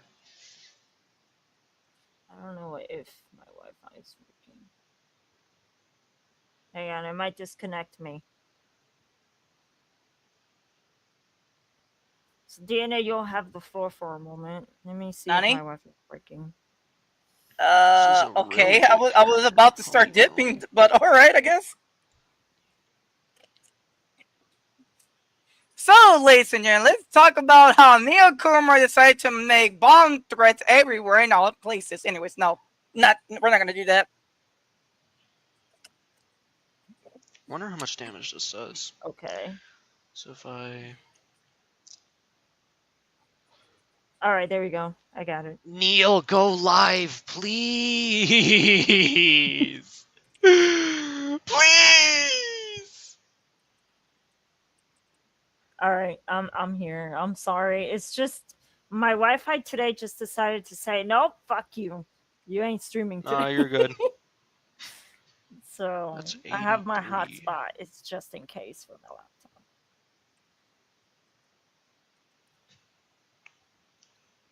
So I'm going to continue playing this video. I think Cole... It is the next thing that we are about to discuss. Let's listen to this fucking travesty. Alright, I'm going to start dipping at the moment. Alright, later guys. And Kadoko, I don't know when the fuck we're going to do Midnight Mochas again. I'll be there the next one. Alright, later bitches. How are you? Yes. How are y'all doing today, by the way? Not you guys. I'm talking to the customers. Alright. Good. I'm glad to hear. I know how you guys are doing, the people I'm talking to on the stream, because I've been on the phone with you guys all freaking day today. I'm glad you're doing well, by the way. Okay. To talk smack about DNA. DNA is obviously an idiot, and you want guys to know something crazy? He slept with a 14-year-old minor. Objection! You better hope that you have some serious fucking evidence for this, Neil, because this stupid fucking statement that you made is fucking slander. DNA slept with a 14-year-old minor? Where the fuck is your proof for that? Do you just say whatever comes to your mind first without actually fucking thinking about what you're saying? But you know what? Since you want to talk about Vanny, let's go ahead and talk about her, shall we? DNA is 23 years old and Vanny is 24 years old. She's older than DNA by 1 fucking year. And 2 years ago, Vanny gave birth to a little girl, a child, a baby. Remember that baby, Neil? The same baby that you said that you were going to grape in front of DNA and his wife because you said it would make you feel good? Ooh. Remember that child, Neil? Yeah, I certainly do, that because quote. a particular Brianna Seymour encouraged you and your stupid fucking little friends to come raid DNA's stream and make these disgusting comments towards him and his wife. The same wife that for some fucking reason you have a picture of saved to your fucking devices like a little creep. And at every chance for no fucking reason at all, you change your profile picture to her and call her a 14-year-old child. Hey Neil, let's do something for you real quick, because I'm such a fucking nice person, shall we? And pay very close attention to this, fat boy, because I think you're gonna need it. Defamation is a statement that injures a third party's reputation. The two components that make up defamation is libel and slander. While I cannot find any evidence of libel in your channel, in terms of you saying that DNA had sex with a 14-year-old, there is evidence of you violating slander, which means making false statements, usually made orally, that defame defames another person. A key thing to understand about slander is that unlike libel, damages of slander are not presumed and must be proven by the parties suing. Here's the thing about that, Mr. Skyfire. Guess what happens if you can't present any proof of DNA sleeping with a 14-year-old? Mr. DNA can lodge a lawsuit from his home state and have district attorneys show up at your front door with lawsuit papers ready to serve you. And at that point, he can sue you for slander. Oh, and DNA, I hope you're watching this video because here's some extra tea for you. Looky here, everybody. It says either libel or slander. All DNA has to prove is the slander, and you're absolutely fucking cooked, Neil. Speaking of that, let's go ahead and talk about the Pennsylvania statute, shall we? Title 42, Chapter 83, Section 43. It's an action for... So I'm not sure if like this part should be. I don't know if Florida has the same thing. I'm pretty sure all states could be the same thing. My Wi-Fi all states are very. Y'all have a good one. Y'all take care. Thank you. All states are different when it comes to. All states are different when it comes to defamation and slander. Pennsylvania being one of them. The statute that I'm reading is the statute of Pennsylvania. The statute that I also read for DNA is pretty much the same thing. And because of that, it goes by national. So the national law for defamation and slander is what you're reading right now. That's the steps. That's the steps that they have to take. So he's fucked. He is fucked no matter what he decides to do. That is true. I'm gonna has get the something burden to the of store real proving quick. when the issue is properly raised. Pay close attention to this, Neil, because in this case, you're the defendant while DNA is the plaintiff. First part, the defamatory character of the communication. This refers to the nature of the statement that's supposed to harm someone's reputation, so you already fucked up there. Secondly, the publication by the defendant. This means that the statement was communicated to someone other than the person being defamed. Well, Neil, I guess this is where you have to decide if your subscriber count is real or not, because over 6,000 people heard you make this false statement, so you're fucked there as well. Its application to the plaintiff is next, and this is pretty self-explanatory, at least from what I'm reading here. In essence, it explains how a certain legal concept or action directly involves or affects the plaintiff in this case. And well, you made a claim that he had sex with a 14-year-old while he was an adult, so not only would this destroy his reputation, in the state that he lives in, that would make him a statutory... The fucking Phoenix Wright music in the background. It's so fucking good, isn't it? Yes. It's a double-edged what he sword. get arrested for. You can't take but it because seriously, he but never at the same actually time, had it's sex with very the fitting. 14-year-old, guess what? That would be a false arrest. So number 3 can definitely be met. Number 4 is the big one, the understanding by the recipient of its defamatory meaning, which essentially means that the statement must be understood by a third party, not just the person being defamed, in a way that harms their reputation. Essentially, the understanding can be based on the literal meaning of the words or inferences that a reasonable person would draw from a statement within a context. So what does that mean, Neil? Well, it essentially means that you might be fucked with a capital F, because the only other reason that you would make a wild statement like that is so you can spread misinformation with the intent to harm DNA's reputation for literally no other reason. You told everybody that DNA had sex with a 14-year-old. You clearly wanted people to understand that DNA had sex with a 14-year-old, so of course that would enrage people to go after him. But guess what? Because this statement isn't true, you just proved number 4. Congratulations, Neil. Now number 5 is a good one because this essentially traps Neil. The understanding by the recipient of it as intended to be applied to the plaintiff. This essentially applies to the third party who heard Neil make this statement and must have understood that the statement was about the plaintiff. In other words, if I were to sit next to you and I heard you make a statement about DNA claiming that he had sex with a 14-year-old, I would have to immediately understand that it's the same DNA that you're talking about. Thank you very much. You have a good one. Say DNA, Rev, and Nicocado, that instantly identifies DNA in this particular scenario as the person that you claim had sex with a 14-year-old. So once again, you're fucked, Neil. You clearly identified which DNA you're talking about in this particular scenario. Now, this one can be a little bit tricky. Number 6 refers to special harm, which indicates a tangible financial loss that the plaintiff suffers as a result of the defamatory statement. But here's Sorry the guys, I gotta go to the dingus. This particular case might not even use special harm, so number 6 might not even be considered at all. You're still fucked. And finally, we reach number 7, which pertains to abuse of a conditionally privileged occasion. Now, I need to let everybody know that I am not a lawyer. I've never claimed to be one, but I will admit that number 7 doesn't make too much sense to me, so definitely consult a lawyer for this one. As for everything else, if I'm not mistaken, and if I'm not incorrect, it definitely looks like DNA meets the burden of proof statute. And just for fun, let's look up the burden of the defendant. The truth of the defamatory communication. Well, this is pretty cut and dry. If the statement that Neil made is true, then he obviously can't be held for defamation. But of course, that also means Neil has to prove that his statement is true, which leads to privileged occasion. But this doesn't apply to Neil, because this talks about stuff like courtroom proceedings or employment references. But Neil didn't make this statement during those times. He literally turned on his camera, went on Streamyard, and streamed this information. So once again, he has no defense there. And now we move to the character of the subject matter of defamatory comment as of public concern. This essentially means one thing. Can the defense actually prove that there is actual malice behind what Neil did? And guess what? He certainly can because of one thing. Allow me to present to you the one thing that's going to fuck Neil. Take that! Good guy. Is spreading misinformation your job? Yeah, it's their job. No, yes, it's our job. No, yes, it's our job. No, yes, it's our job.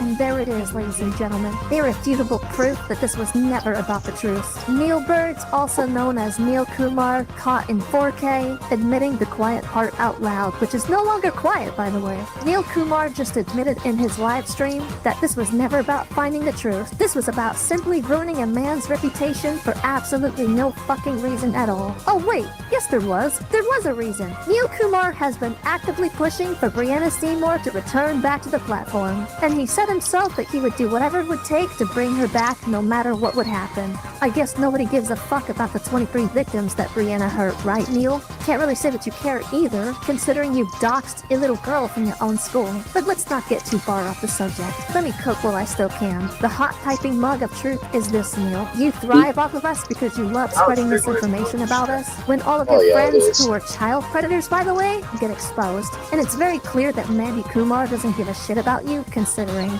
Look where we are, Neil. 1 year in after everything that's happened, and I now have the ability to make videos. I now have the power to use fair use against you. And it's all for the right reasons. So Neil, now I'm going to give you one final choice. I'm going to read off a couple of first names, and I want you to pay very close attention to these first names and who they are. Jeannie, Duraj, Rohit, and Grandma Alexis. I think you need to understand how serious I am when I say this. You have pushed me to the last resort, and this is what I'm willing to do. If you do not boot these child predators from your channel and cease all contact with them, I am going to send my YouTube channel, as I'm with your YouTube channel, to these 4 people, and they are going to see everything that you've been doing with online predators. From this video's upload, I will give you 3 days to do this. And I seriously mean this, Neil. If you don't do this, those 4 names that I mentioned are going to know everything about my YouTube channel and your YouTube channel and everything that you've been doing with child predators for the past year. Do not test me, because as a concerned parent, I will do whatever it takes to protect this platform from all of the child predators that you interact with. Make your choice, Neil, because the truth always prevails. My god, that was a long one. Damn, this video went for so long that the sun is already rising. Hot days ahead for summer indeed. Anyways, that definitely does it for this video. This was definitely a passion project, because in all honesty, I've been getting really sick and tired of Neil doing the things that he's doing without being held accountable for anything that he says. And it's time that that changes, because his behavior, right along with Josh Gifford's behavior, definitely doesn't need to be ignored. And this video hopefully certainly made a case for that. Now, I am not encouraging anybody to go after him, so please be respectful of that. The point of this video was to point out all of the hypocrisies that Neil proclaims to the world, right alongside his half-witted retirement buddy, Josh Gifford, who I can 100% confirm for sure that he is certainly a groomer without a doubt. Anyways, what did you guys think about this particular blend? It's a bit of a wild one, but I certainly enjoyed getting into detail about all the ingredients that made it the blend itself. But whether you feel that way or not is entirely up to you, so why not leave a comment on the video? As per usual, I love interacting with my audience, so I truly hope this has been very informative to you guys. eyes to at least give you the courage to do that. Heck, if you want, leave a like on the video.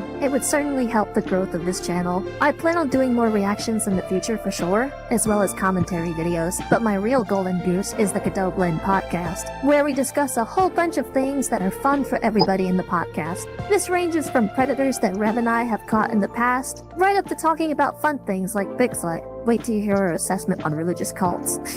Or if you can't make it to the blend live during the day, you can always hop over to Midnight Mochas, where you'll find me, the lovely Cocado, where we react to videos of anybody's choice. My favorite episode so far definitely is the one where Gorman Gonzalez, also known as Pablo Cuzales, cooks eggs with a spoon. Oh, well. That one's really, really funny. Plus, that kind of marks my hatred for ABC. That's an inside joke between the people that were there. Anyways, I've got to go get some slate. So if you want more videos like this, definitely subscribe because there's a lot of content coming along the way. Alright everybody, that's gonna do it for me today, so I hope to see you next time. Oh, and don't forget, Neil, the truth always prevails. But I'm sure you'll find out in 3 days, won't you? Good night, everybody. And remember, the truth always prevails. That is nice. Like, Thank the you. video is so nice. The editing, I can't do that editing. I'm shitty with editing. The software that I use is it's CapCut, and it's actually like it's very, very simple. It's more simple than I thought it was, and it's super easy to use. I thought it was complicated, but really it's really, really not. It's very, very helpful. Well, that's good at least. I saw Havoc using it at one point. Then I saw, when Havoc used to be with us. Then I saw Rev use it, and then I saw a couple of other people use it, and I was like, you know what? Maybe I should give it a try. And I'm very glad. I'm glad because the passion to not be silent is what drove me to get CapCut in the first place. I purchased the subscription, by the way. It's worth every fucking penny. It's worth all of it. Well, once I get financially stable, I'll start actually doing videos real soon. I'm just doing the streaming part because the streaming part is kind of fun. Oh yeah, I like doing all of it. I like doing the streaming. I like doing the reaction commentaries. I love all of it, dude. It's so fucking fun. Like I said, I'm from TikTok, so I did from silly videos for children, and then I transitioned to adults type content, and then I moved on to Twitch. I got affiliated on Twitch, and now I'm here on YouTube trying to see if I can make a little bit more money if I reach to 500 subs. Oh yeah. So, because the thing is that Twitch pays very slow. It's very slow. So it's since right now I'm currently living in my aunt's house, I have no room, so I can't make a studio. So it's kind of suckish. So my Twitch streams have been so short because I used to stream up to 4 to 12 hours on Twitch way before. But but that video that you made, especially the one about Inverto, almost legit made me cry. I'm a person that I have survived suicide, and it's not like rainbows and unicorns type thing. I fight with that every day. A lot of people do. Oh, go ahead. I'm sorry. And when Inverto sent that picture of where he wrote, I was like, oh no. And then Inverto, I know Inverto's real name. I'm not going to say it here because I don't want Didi to use it as a weapon. And I know where he lives. Well, I mean, do you know where Didi lives? Chicago, Illinois. No. I have Then if he's smart, he'll shut his fucking mouth up. Is what I'm trying to say. Oh, I mean, he's and already. I have his phone number too. So. Oh, good. I'll do an Amazon order. Butt plugs. Lightsaber butt plugs. There you go. Sounds PG. I'm into it. Just kidding. I'm kidding. I'm glad that you liked it. I don't know. Rev seems to think that the Inverto video was fine. There was a bit of a controversy behind the upload. When I did upload the Rev, I'm not very good at giving raw responses, clearly, because the whole video was kind of supposed to be about Inverto, but I ended up, giving Ethan Sharp and these people that have done terrible things to him some light. And, I didn't, when I looked back on it, I kind of didn't feel right at the time. So that's kind of why I felt like I need to redo it, and I probably will redo it. But at least I'm happy that you understand the central message, at least. But I should have, clearly given Inverto more spotlight than I did in my original video. So I might actually do something about that in the future. So the thing is that yes, Didi have tried to block Inverto several times, but unlike Didi, thinks that he's so smart, but I guess he didn't took a class of geography because, let's say my home, which is Puerto Rico, I will not say the city that he's in, but he does live in Puerto Rico.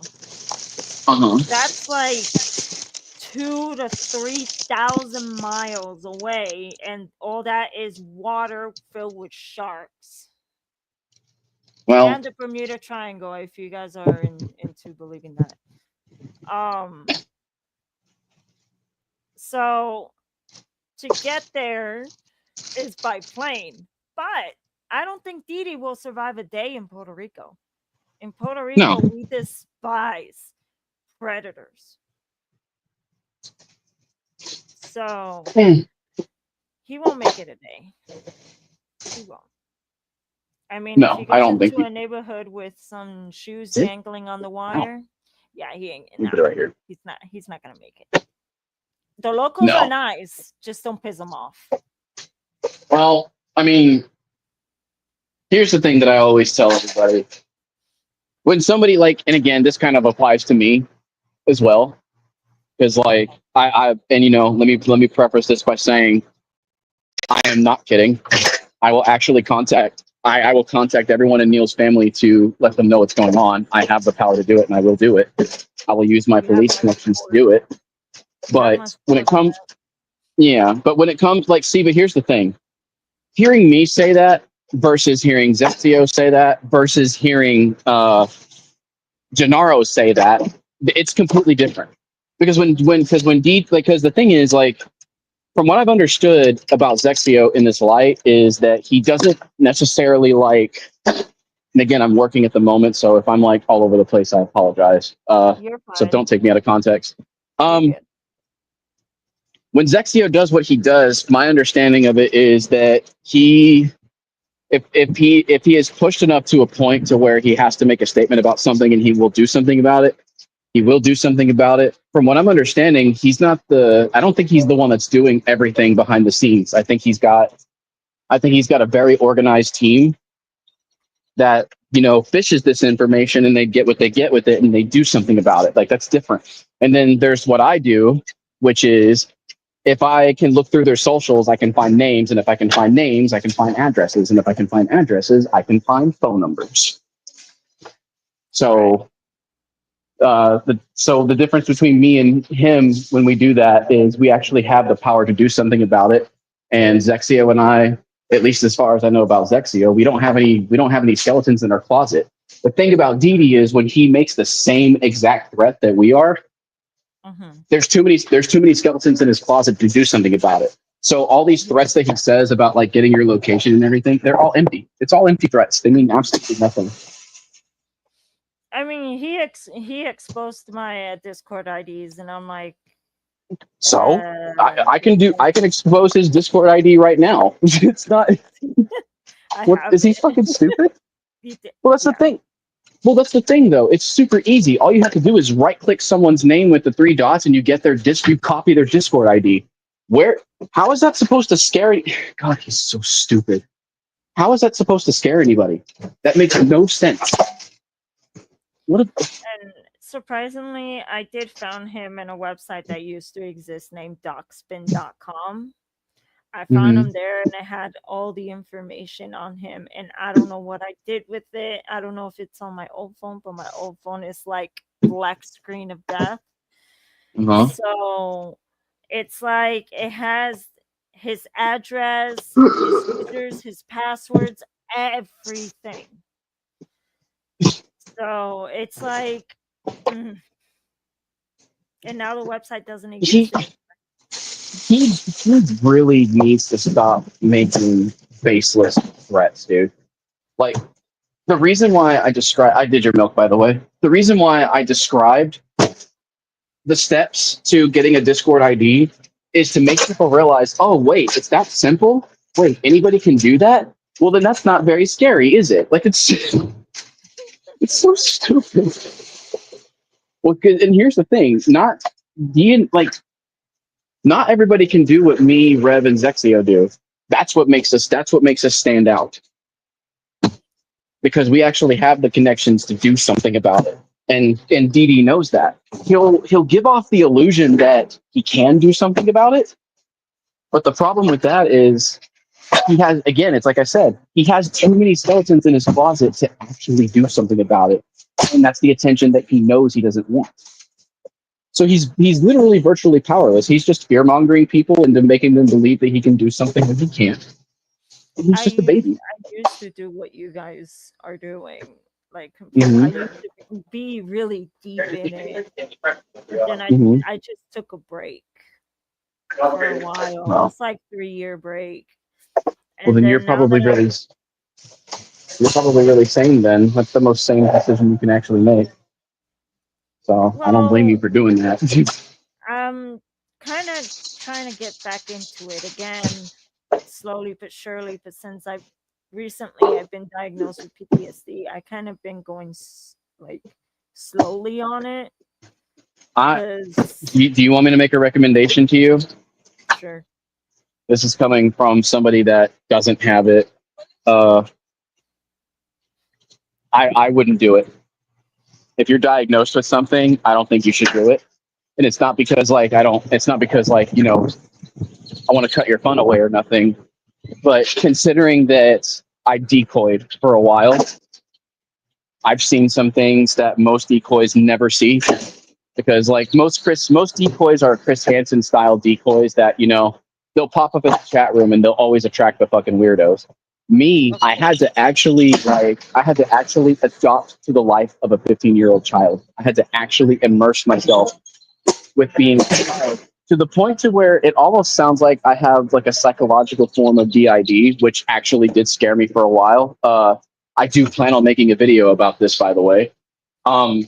At one point, I started to wonder if the 15-year-old got traumatized, got groomed, or if I got groomed. This is a very scary fucking thought to have, considering I had to literally absorb the life of this child. I had to become this child. The average life of a 15-year-old child on the internet. I've encountered predator busters that have said disgusting things to me. And I have encountered predators that have said, and Cody being one of them, by the way, that has said even equally more disgusting things. If you look on my channel right now, you'll see a video that's about Lynxie, about a predator that Lynxie saved from me. That video is literally Cocoa Butter, a 15-year-old, in a room with an actual 17-year-old child, in a room with another dude that's in his 30s, talking about how many pairs of titties that he's had in his mouth. And that's not even the worst part. It's like, okay, that's basic stuff. And, it's like, oh, well, it sounds basic. It's because I'm so desensitized to it that it sounds basic. But it gets better. Not only was he talking about how many pairs of titties that he had in his mouth in foursomes to a 15-year-old and a 17-year-old, he also talked about his 43, 44, 45. I can't remember the age of his father. He's very old. His very old father's connections to how many times he fucked a 13-year-old. And this guy is the guy that Lynxie let get away. Because shortly after he was able to get Cocoa Butter alone, He made his move on cocoa butter. Talked about how moist her nether regions were. Started getting really flirty, trying to put her in an awkward position, and it put me in an awkward position, in a position so badly that I had to leave the call to go talk to Havoc. That's how disturbed I was. I didn't know how much longer I could stomach it. It was that bad. So, and that's me not having PTSD, by the way. That's my point. No, you're good. Yeah. We're done, by the way. Have a good one. That's me not having PTSD. So if I have no PTSD and I went through something as horrific as that, how do you think your interactions are going to be, and you have the PTSD? To tell you the truth, since I've done decoys myself, it really will not affect me. So I am actually very strong-willed to actually go through like those type of things that you went through, because I legit lock every emotion. Even though I'm the type of person that does have DID and it scares me sometimes. Give me a second. Hello, poopers. Sorry. It was Oh, just you're my fine. dog barking at her own reflection. So like I have a Discord beta account, which Didi did expose by doing the ID thing. That account, I used to use them to basically lure predators and, you know, get them to confess and all that shit. And that account's retired because I retired from the whole thing. So, at the moment right now, it's just a backup on Discord. But I used to do the decoy jobs by myself. So, it was fun for a while. It really, really was. I haven't gone through like that deep yet, but like if I was in that situation that you were in, it would not affect me. Because I studied in the medical field a couple years back, like around in 2013, somewhere there. And then I see everything like a medical book. So it's like when somebody speaks something sexual towards me, or if it's a sexual threat, it will not really affect me mentally. I would just go up to the person, kick them in their nuts, and say, you're just not going to have kids in the future. So, but it will not affect me because my PTSD is kind of more, it's kind of more towards my dad, and it's not sexual abuse. It's more of gun related abuse, gun and alcohol. That's it. Sorry to hear that. Yeah, that's how me and my mom came to my aunt's house, and we're currently living in my aunt's house until we find our own place. Because so I'm not gonna get into it because it is triggering and it will get me angry. No, you don't have to. You can hear me, right? Yes, I can hear you. Okay. I'm just kind of upset because, like, and again, this is the part that's bothering me, especially when it comes to Dee and when it comes to everybody else, because now I'm actually having this, like, conversation with you. I know it's live or whatever, but I don't think it really makes a difference if it was live or if it was private. I just don't understand why, again, it pisses me off because, like, when DNA, Rev, and I show up, it's just one of those things where people always fucking turn up and run. And you know, the thing is, I can't speak for Rev or DNA, but I know for a fact that I'm open. Like Rev is up to having a good time. I'm very sure. You know how Rev is, and so is DNA. Me, I'm up for having a good time too. I'm up for having a good time too, but I'm also up for having a discussion. The problem is when I want that discussion with the opposition, they just turn tail and run. But this is the part that pisses me off. They turn tail and run, but they spend time behind a screen, like saying shit to you because they perceive you as weak. And it makes no fucking sense to me that they, like, I don't, like, and I don't think you're weak at all. I think you've been through so much shit, and then that experience has made you really, really strong because of what you've been through. You might sound like you have a bit of a dissonance, but that comes from your trauma and what you've been through. That doesn't make you any less intelligent of a person, especially since you know what you're talking about. You know exactly what you're doing and what you're saying. And for Dee to perceive you as weak because it sounds like you're not put together when you are is fucking stupid. But that's the thing. He'll perceive you as weak and say all these things about you. But when I show up and say, well, come say something to me now, dude, he disappears. Yeah, Like- basically right now, Didi is like a how can you say it? Like a big bully type thing. Of course he is. He's a weak ass fucking piss ass bully. So I'm not surprised, and he knows I know everything about him, except for the religion part. But I know pretty much everything about him. I know his meds that he takes, and none of them are for Tourette's. He doesn't have Tourette's. What he has is ADHD tics, which when you get an anxiety, your muscles tend to basically do a kind of a tic form that looks like it's Tourette's, but it's not Tourette's. Right. All the meds that he takes is majority just for his ADHD, and I don't know if he has autism or not because I cannot really tell if he does or not. Since I have worked around children with disabilities before, being in my character costume, there's like so many autism out there that some of them are like similar to others, and ADHD is a little bit similar to autism since it's a little bit in the spectrum. So sometimes it can be hard to depict who has ADHD or who has autism. So as me, I have ADHD, severe ADHD. And sometimes I hate it because if I play Fortnite and we're in Battle Royale, you just see me wander off going to a chest and probably just get shot in sight. So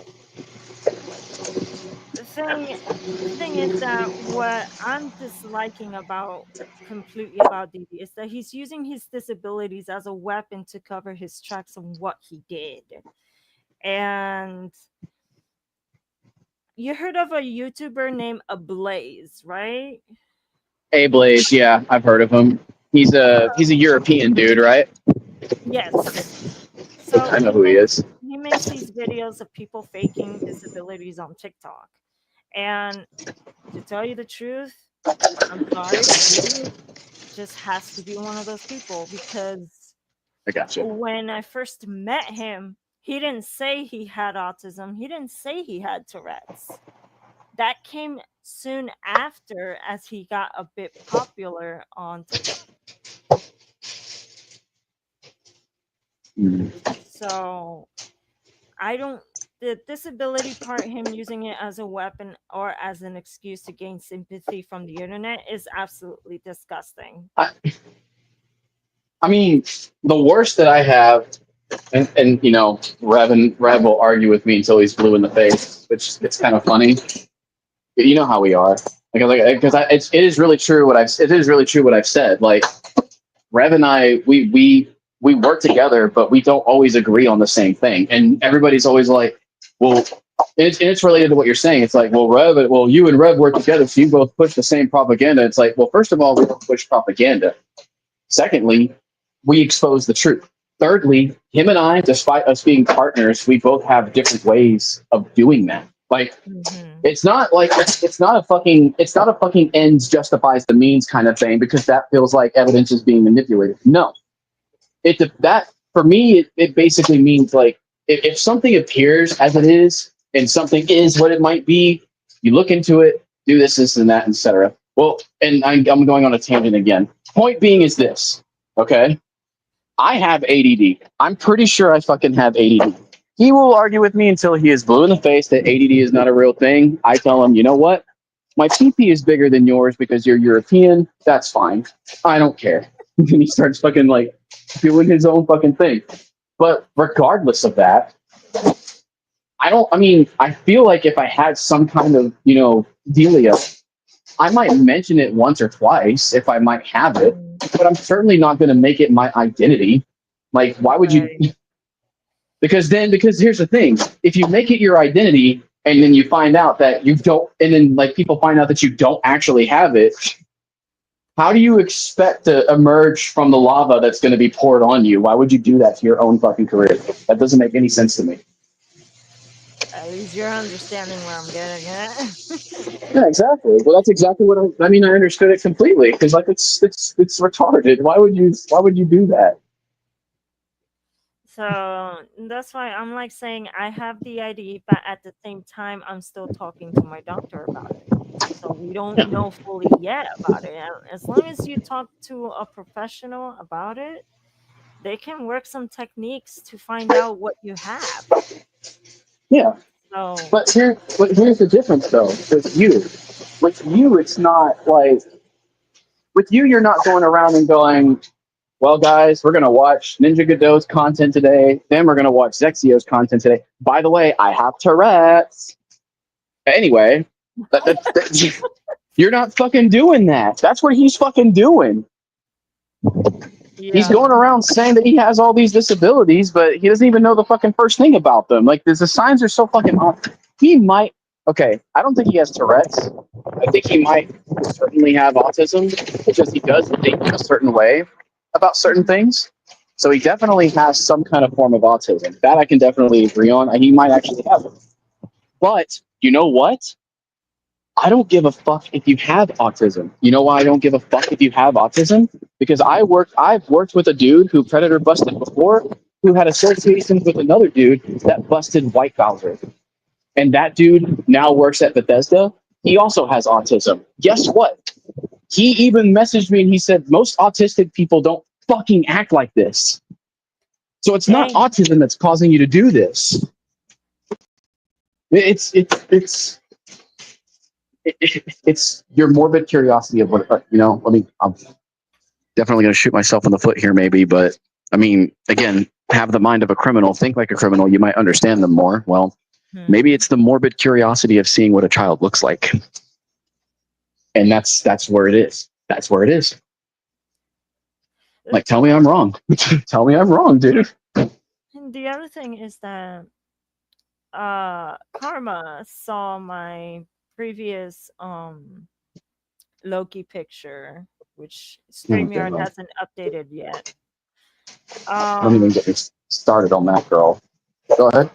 Karma went ahead and said, "You're a demon girl. Look at those horns." And I'm like, "You just disrespected a deity that you do not want to mess with? Because this guy can fuck your life, like legit." So I'm a very superstitious person. Like, I know that there's other deities out there that they do exist, and God knows that they exist. He just wants to claim to know that he exists, type thing. So I'm like, you're lucky I don't know any Nordic runes, because if I did, I would have put your name with the rune next to it and I would have screwed your life. And I don't want to do that because I'm a nice person. But if you're gonna all I gotta say to that is Foos wrote off. That's all I'm gonna say.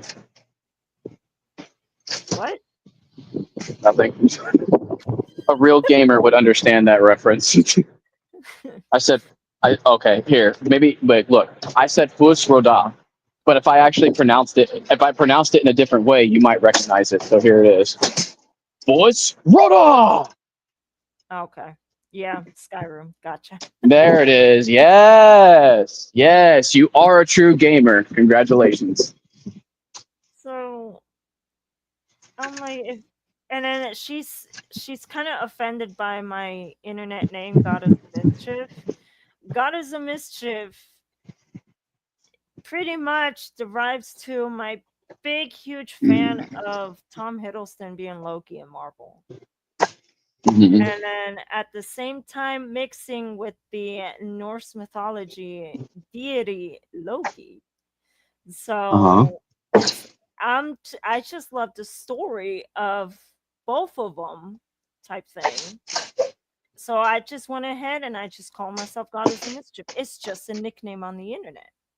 So why does she care about it then? Why does she care about what you call yourself on the internet?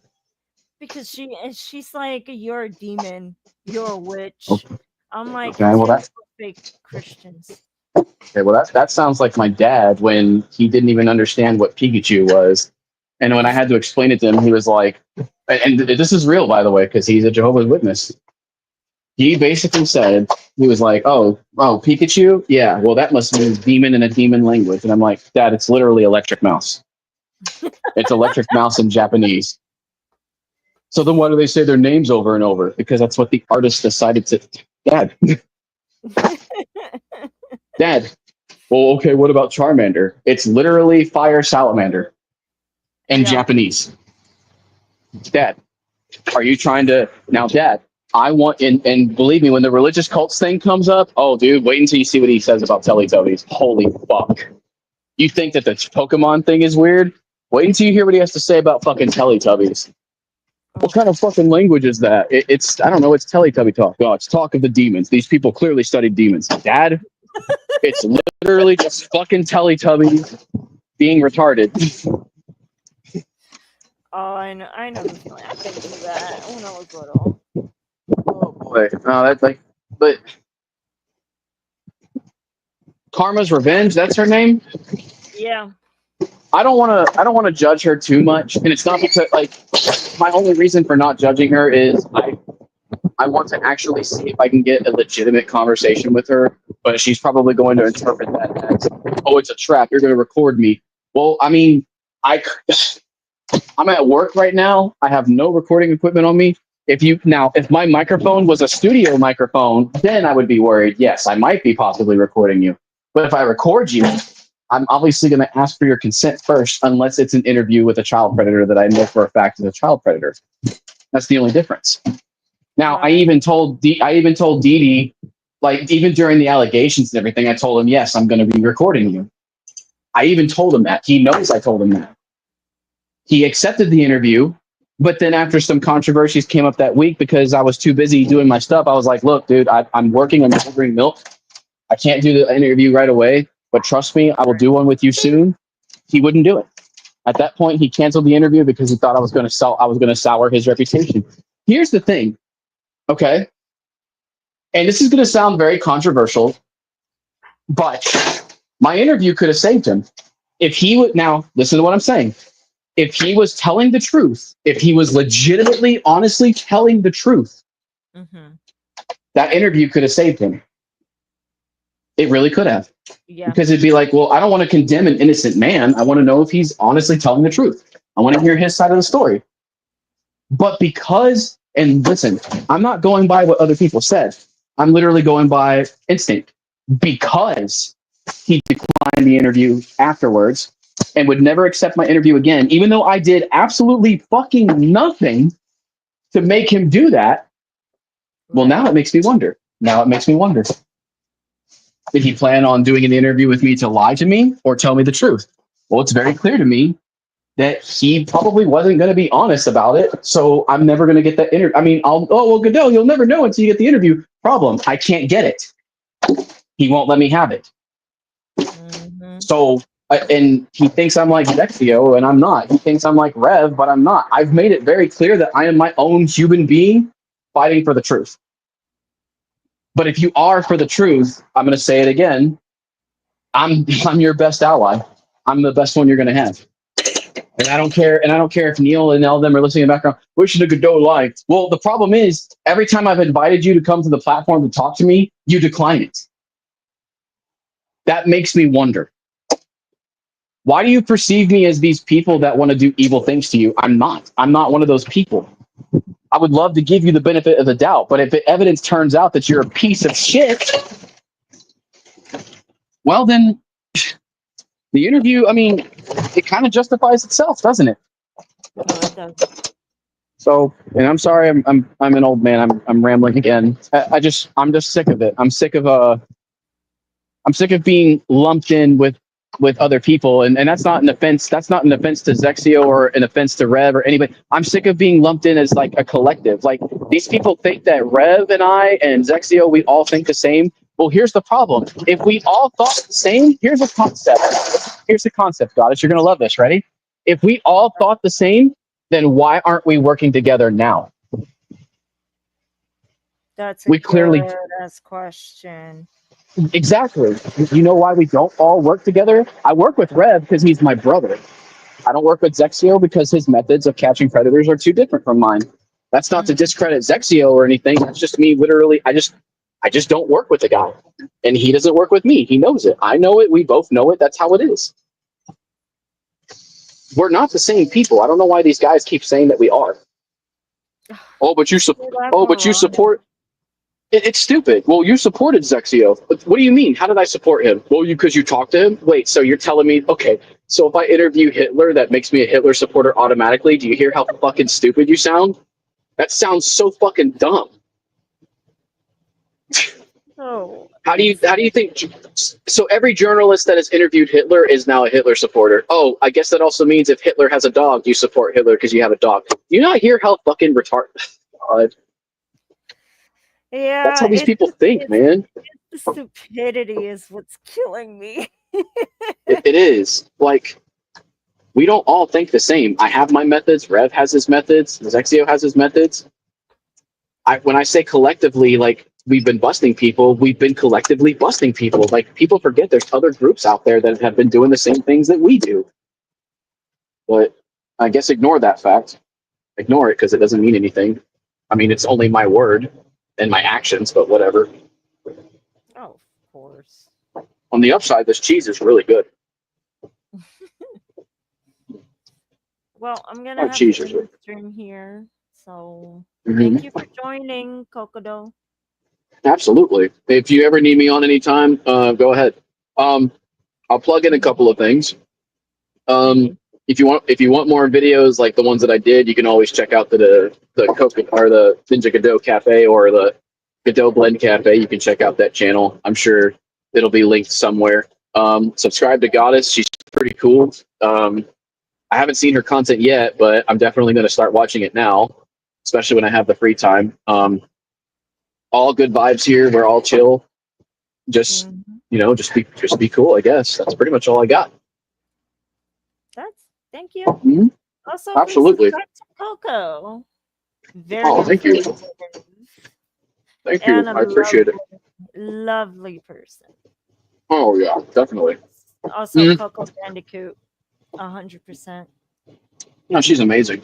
I love everything about her. She's cute, has an amazing personality. She's super fucking smart. It just reminds me of the Crash Bandicoot 2 Cortex Strikes Back. Crash! Mhm. Crash! Yes.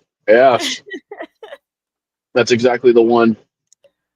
My battery is fried. Crash, get your dumb ass up and get me a battery. My battery's fried. Yep. Fucking amazing series. I'm glad I have Crash Insane Trilogy so I can replay my childhood games again. Oh, dude, it's such a good time. I might play the fourth one. I might play the fourth one for Midnight Mochas at some point. I'm not sure. Oh, Is It About Time? Mm-hmm.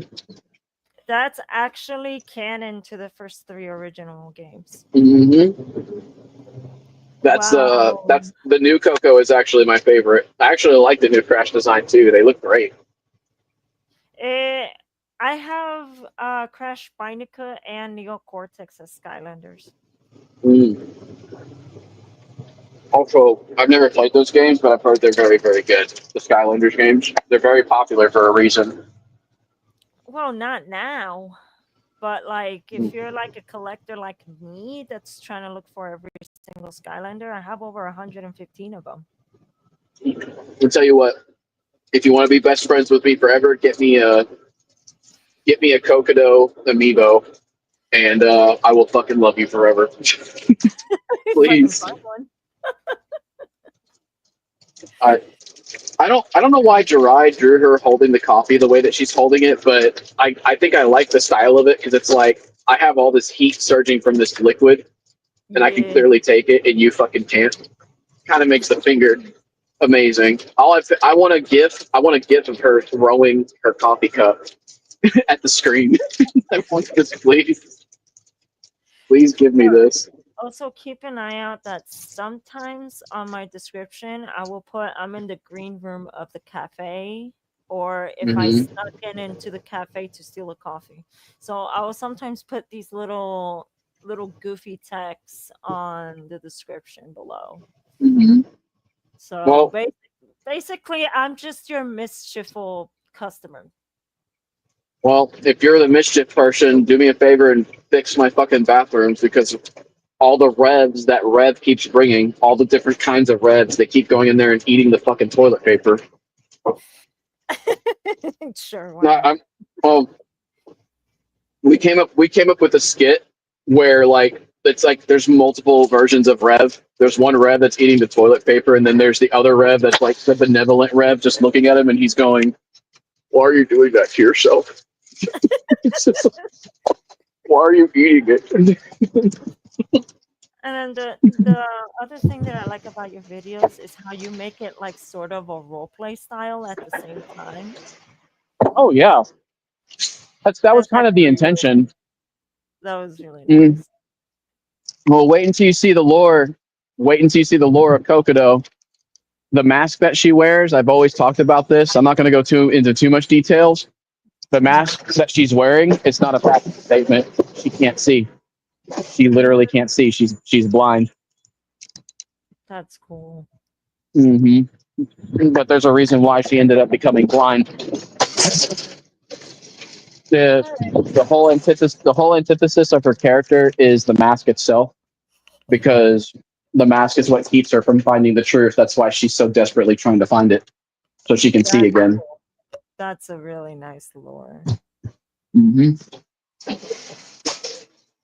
Clown World is a very I like the concept of Clown World because it sounds really silly, and that's because it's supposed to be silly. It's actually supposed to be fucking silly, but it's also the Clown World is also very dark and evil, despite all the retardation you see going on in the streets with all the clowns and all the fucking shy guys doing their stupid shit. Yeah. There's a dark undertone, very dark and evil undertone of Clown World. The people that run Clown World are the ones that make all the clowns and do all the other stupid shit, and that's what makes it fucked up. Also, if you ever need me to be a decoy, that is totally fine. I have an altar. I do have an altar that's based of my nickname Rain Angel, which the altar is named Rain Angel. She has a childlike type personality. So I do perfect decoys with these fronts. So unless if she gets angry, then that's a difference. But yeah. So if you need me, just in case, if you need like extra help to be a decoy or anything like that, just let me know. You know what? If you want to, do you remember that Miss Cocoa Butter YouTube channel that you just saw? If you want to, you can go to that channel and you can look up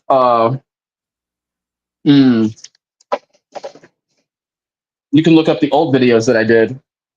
Okay. Because here's the thing. Obviously, she's supposed to be a 15-year-old, so I role play as a 15-year-old in that scenario making the YouTube videos. But the thing is, the situations that she went through, they're not fake. They are very, very real. They are extremely real. Everything that she's been through, the biggest purveyor of her YouTube channel is Prime Sonic. So if you're curious about Prime Sonic and his evil misdeeds, definitely go check out that channel. You'll find some very crazy shit on there. The biggest thing that he did was the biggest crime that he did was fake. Fake